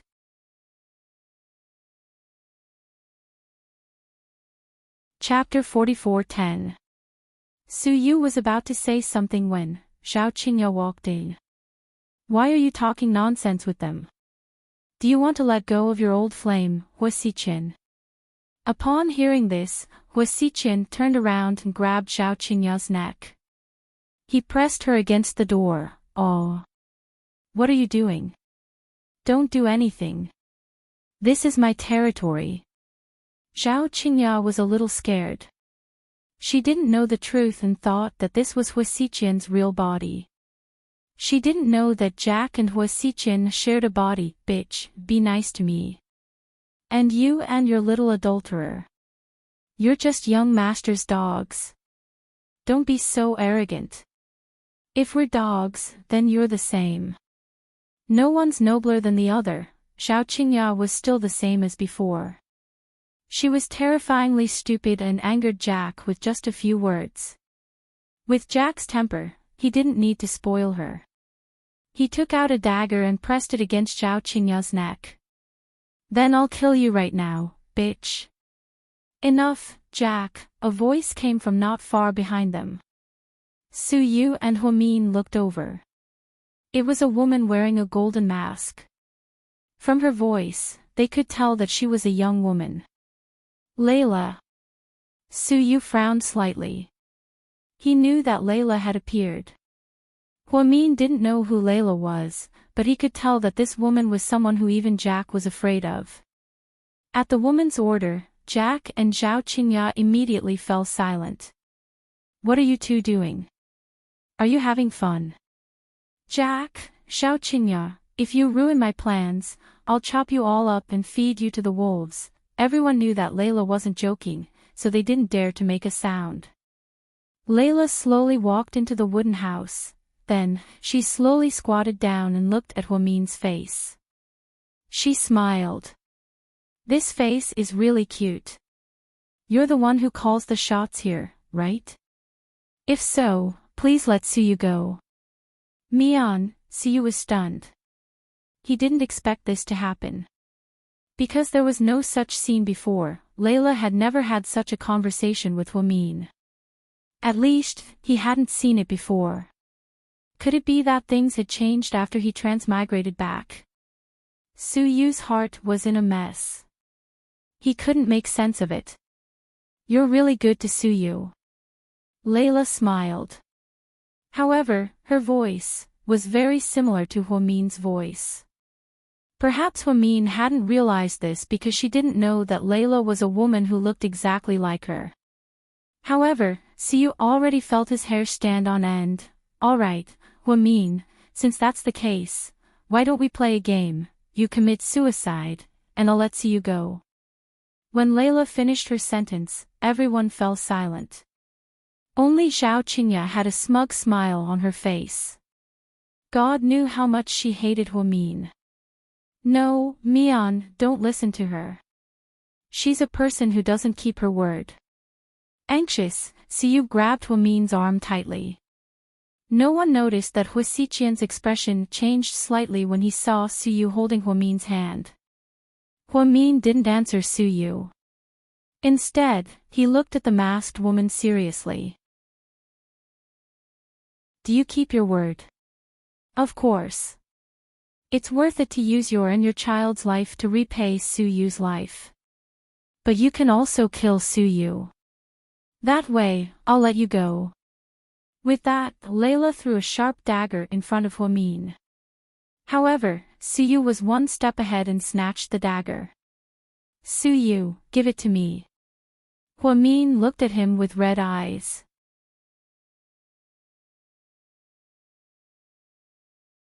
Chapter 44:11. Mian, let me die. "No, Suyu, don't do this. If you die, I won't be able to live either. I promised Auntie Su that I would save you. Don't do anything stupid." "Does Qin Chu know that you two are kissing?" Layla's tone was full of mockery. This was normal. Wasn't it Layla who replaced Huamin to seduce Qin Chu? Therefore, Suyu wasn't surprised by Layla's attitude. Suyu held the dagger and aimed it at his chest. "Please, Suyu. Please don't." Instantly, Huamin's tears, Zhao Qingya's smugness. Hua Xiqian, or rather, Jack's cold gaze. and Layla's expression of watching a good show. They were all intertwined. Suyu aimed the dagger at his chest bit by bit. He lowered his head. Suddenly, the amulet around his neck fell out again. He lowered his head and actually saw the lines of words on the amulet clearly. Suyu didn't know why, but when people faced death, they really didn't think about anything else. He only hoped that he would recite the last sentence of the Buddhist scripture and have a chance to reincarnate when he went to the netherworld. With this ridiculous hope, Suyu's mouth sounded the Buddhist scripture again. The familiar Great Compassion mantra sounded. Once again, the scene before his eyes blurred. Suyu could even clearly hear the sound of glass shattering. It was so loud that he felt like his ears were going deaf. The world spun again. When he opened his eyes again, Suyu felt that he must be dead. However, something strange happened again. He actually returned to his home, the master bedroom of his private villa. Suyu looked at the familiar ceiling and floor-to-ceiling windows. The familiar bedsheets, blanket, and Russian patterned carpet, all of this was unbelievable. Wasn't he still in the wooden house in Yunnan? Could it be that he had recited the Buddhist scripture and transmigrated again? When Suyu thought of this, his heart started to beat faster. He immediately jumped up and walked around subconsciously, pulling open the curtains. This was indeed his home. The scenery outside was also the same as in the neighborhood, but who could tell him what was going on? Suyu sat on the bed in a daze for an hour. He thought about it, but he couldn't figure it out. However, there was one thing that caught his attention. The amulet and the Buddhist scripture. Suyu realized that every time he recited the Great Compassion mantra, the earth and mountains would shake. Previously, he had only to recite it once on the plane. He immediately stopped. After he opened his eyes, the time, the place, and the person. It was as if he transmigrated to infinity. Suyu had a terrifying thought. He felt that the amulet on him was a divine artifact. Or a spirit artifact that could transmigrate, and the Great Compassion mantra was an incantation. He continuously asked to continue to transmigrate to the future. If he could really continue to transmigrate, then he would first transmigrate to the day he was captured by Zhao Qingya. Then, he would directly find someone to ambush and capture Zhao Qingya. Wouldn't that be the case? If he could continue to move forward, then could he also transmigrate to the time when he first met Huamin? No, at that time, Huamin and Qin Chu were already secretly married. If he wanted to meet Huamin earlier than Qin Chu, he had to transmigrate to the time when Qin Chu had not met Huamin yet. That should be when Huamin was in junior high school. At the thought of this, Suyu felt so nervous that he could not breathe. He had never thought that such a magical thing would happen to him. However, he now discovered a very serious problem. He touched his neck. The amulet his mother gave him was gone. It was not on his neck. Instantly, his heart turned cold again. Chapter 44:12. After Suyu realized that the amulet was gone, he was extremely frustrated. It wasn't easy for him to figure out this key item. Now, it had mysteriously disappeared. After being anxious for a long time, Suyu tried his best to calm himself down. He took a deep breath and chanted the Buddhist scriptures in a low voice. It used to be harder for him to memorize the scriptures of the Great Compassion mantra. But now, he felt that he could recite it so smoothly. Every word was extremely clear. However, after reciting it for a long time, he still didn't discover the phenomenon of the ground shaking and the scene in front of him collapsing. He tried again, back and forth, 3 times. It still didn't work. Suyu was a little discouraged. What's going on? That's right. Why did it work before but not now? Could it be because of the amulet? Was it fine as long as he found the amulet and recited the Buddhist scriptures? But where was he going to find the amulet? In the middle of the night, Suyu couldn't sleep anymore. He took off his pajamas and changed into casual clothes, preparing to go out. Walking out of the room, Suyu knocked on Anne's door. "Anne, wake up. Come out with me." There was no sound inside, and Master Anne. "Wake up." "Okay. I have an important discovery." Suyu's voice was already very loud. Moreover, Anne had been a light sleeper all these years. Not to mention such a loud voice, as long as there was a sound in the room, he would wake up. He was a very vigilant person. However, no matter how Suyu shouted, he didn't respond at all. "Anne." Suyu tried to shout again, but there was still no response. Suyu's heart turned cold as he instinctively kicked the door open.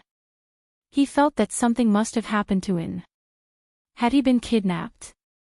However, when Suyu pushed open the door, he heaved a sigh of relief.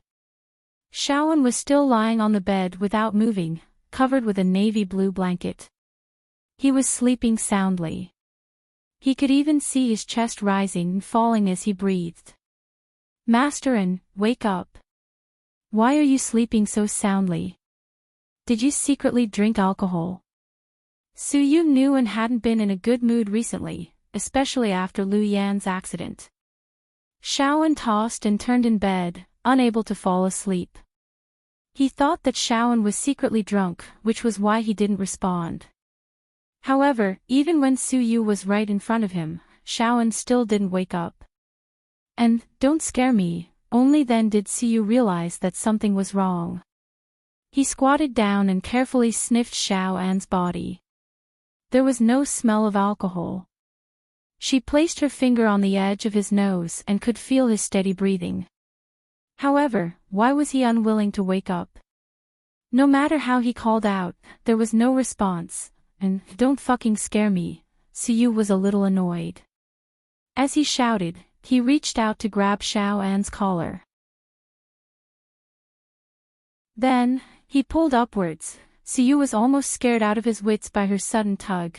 He saw that Shaoan's originally rosy cheeks had suddenly turned pale. His originally calm breathing began to quicken as well. "What's going on?" Suyu shivered and let go in fright. Shaoan lay back down, showing no signs of waking up. But the miraculous thing was that the moment he lay down, his breathing became stable again. "Fuck. What's going on? Master Anne. Don't scare me. Are you possessed?" Suyu had never seen such a thing before. He was so scared that he didn't know what to do. After a long time, and didn't react. Suyu mustered up his courage and pulled Anne up again. He wanted to see what was going on. This time, it was even more serious. Anne's mouth started bleeding. Suyu was completely frozen. You're tuning into the Dreamy Chapters YouTube channel. We're so grateful for your support, and don't forget to subscribe to join us on this incredible journey through captivating stories. Your generosity through donations truly makes a world of difference, as it's the primary source of revenue that allows me to expand and enhance this channel for you. Thank you from the bottom of my heart for being a part of this adventure.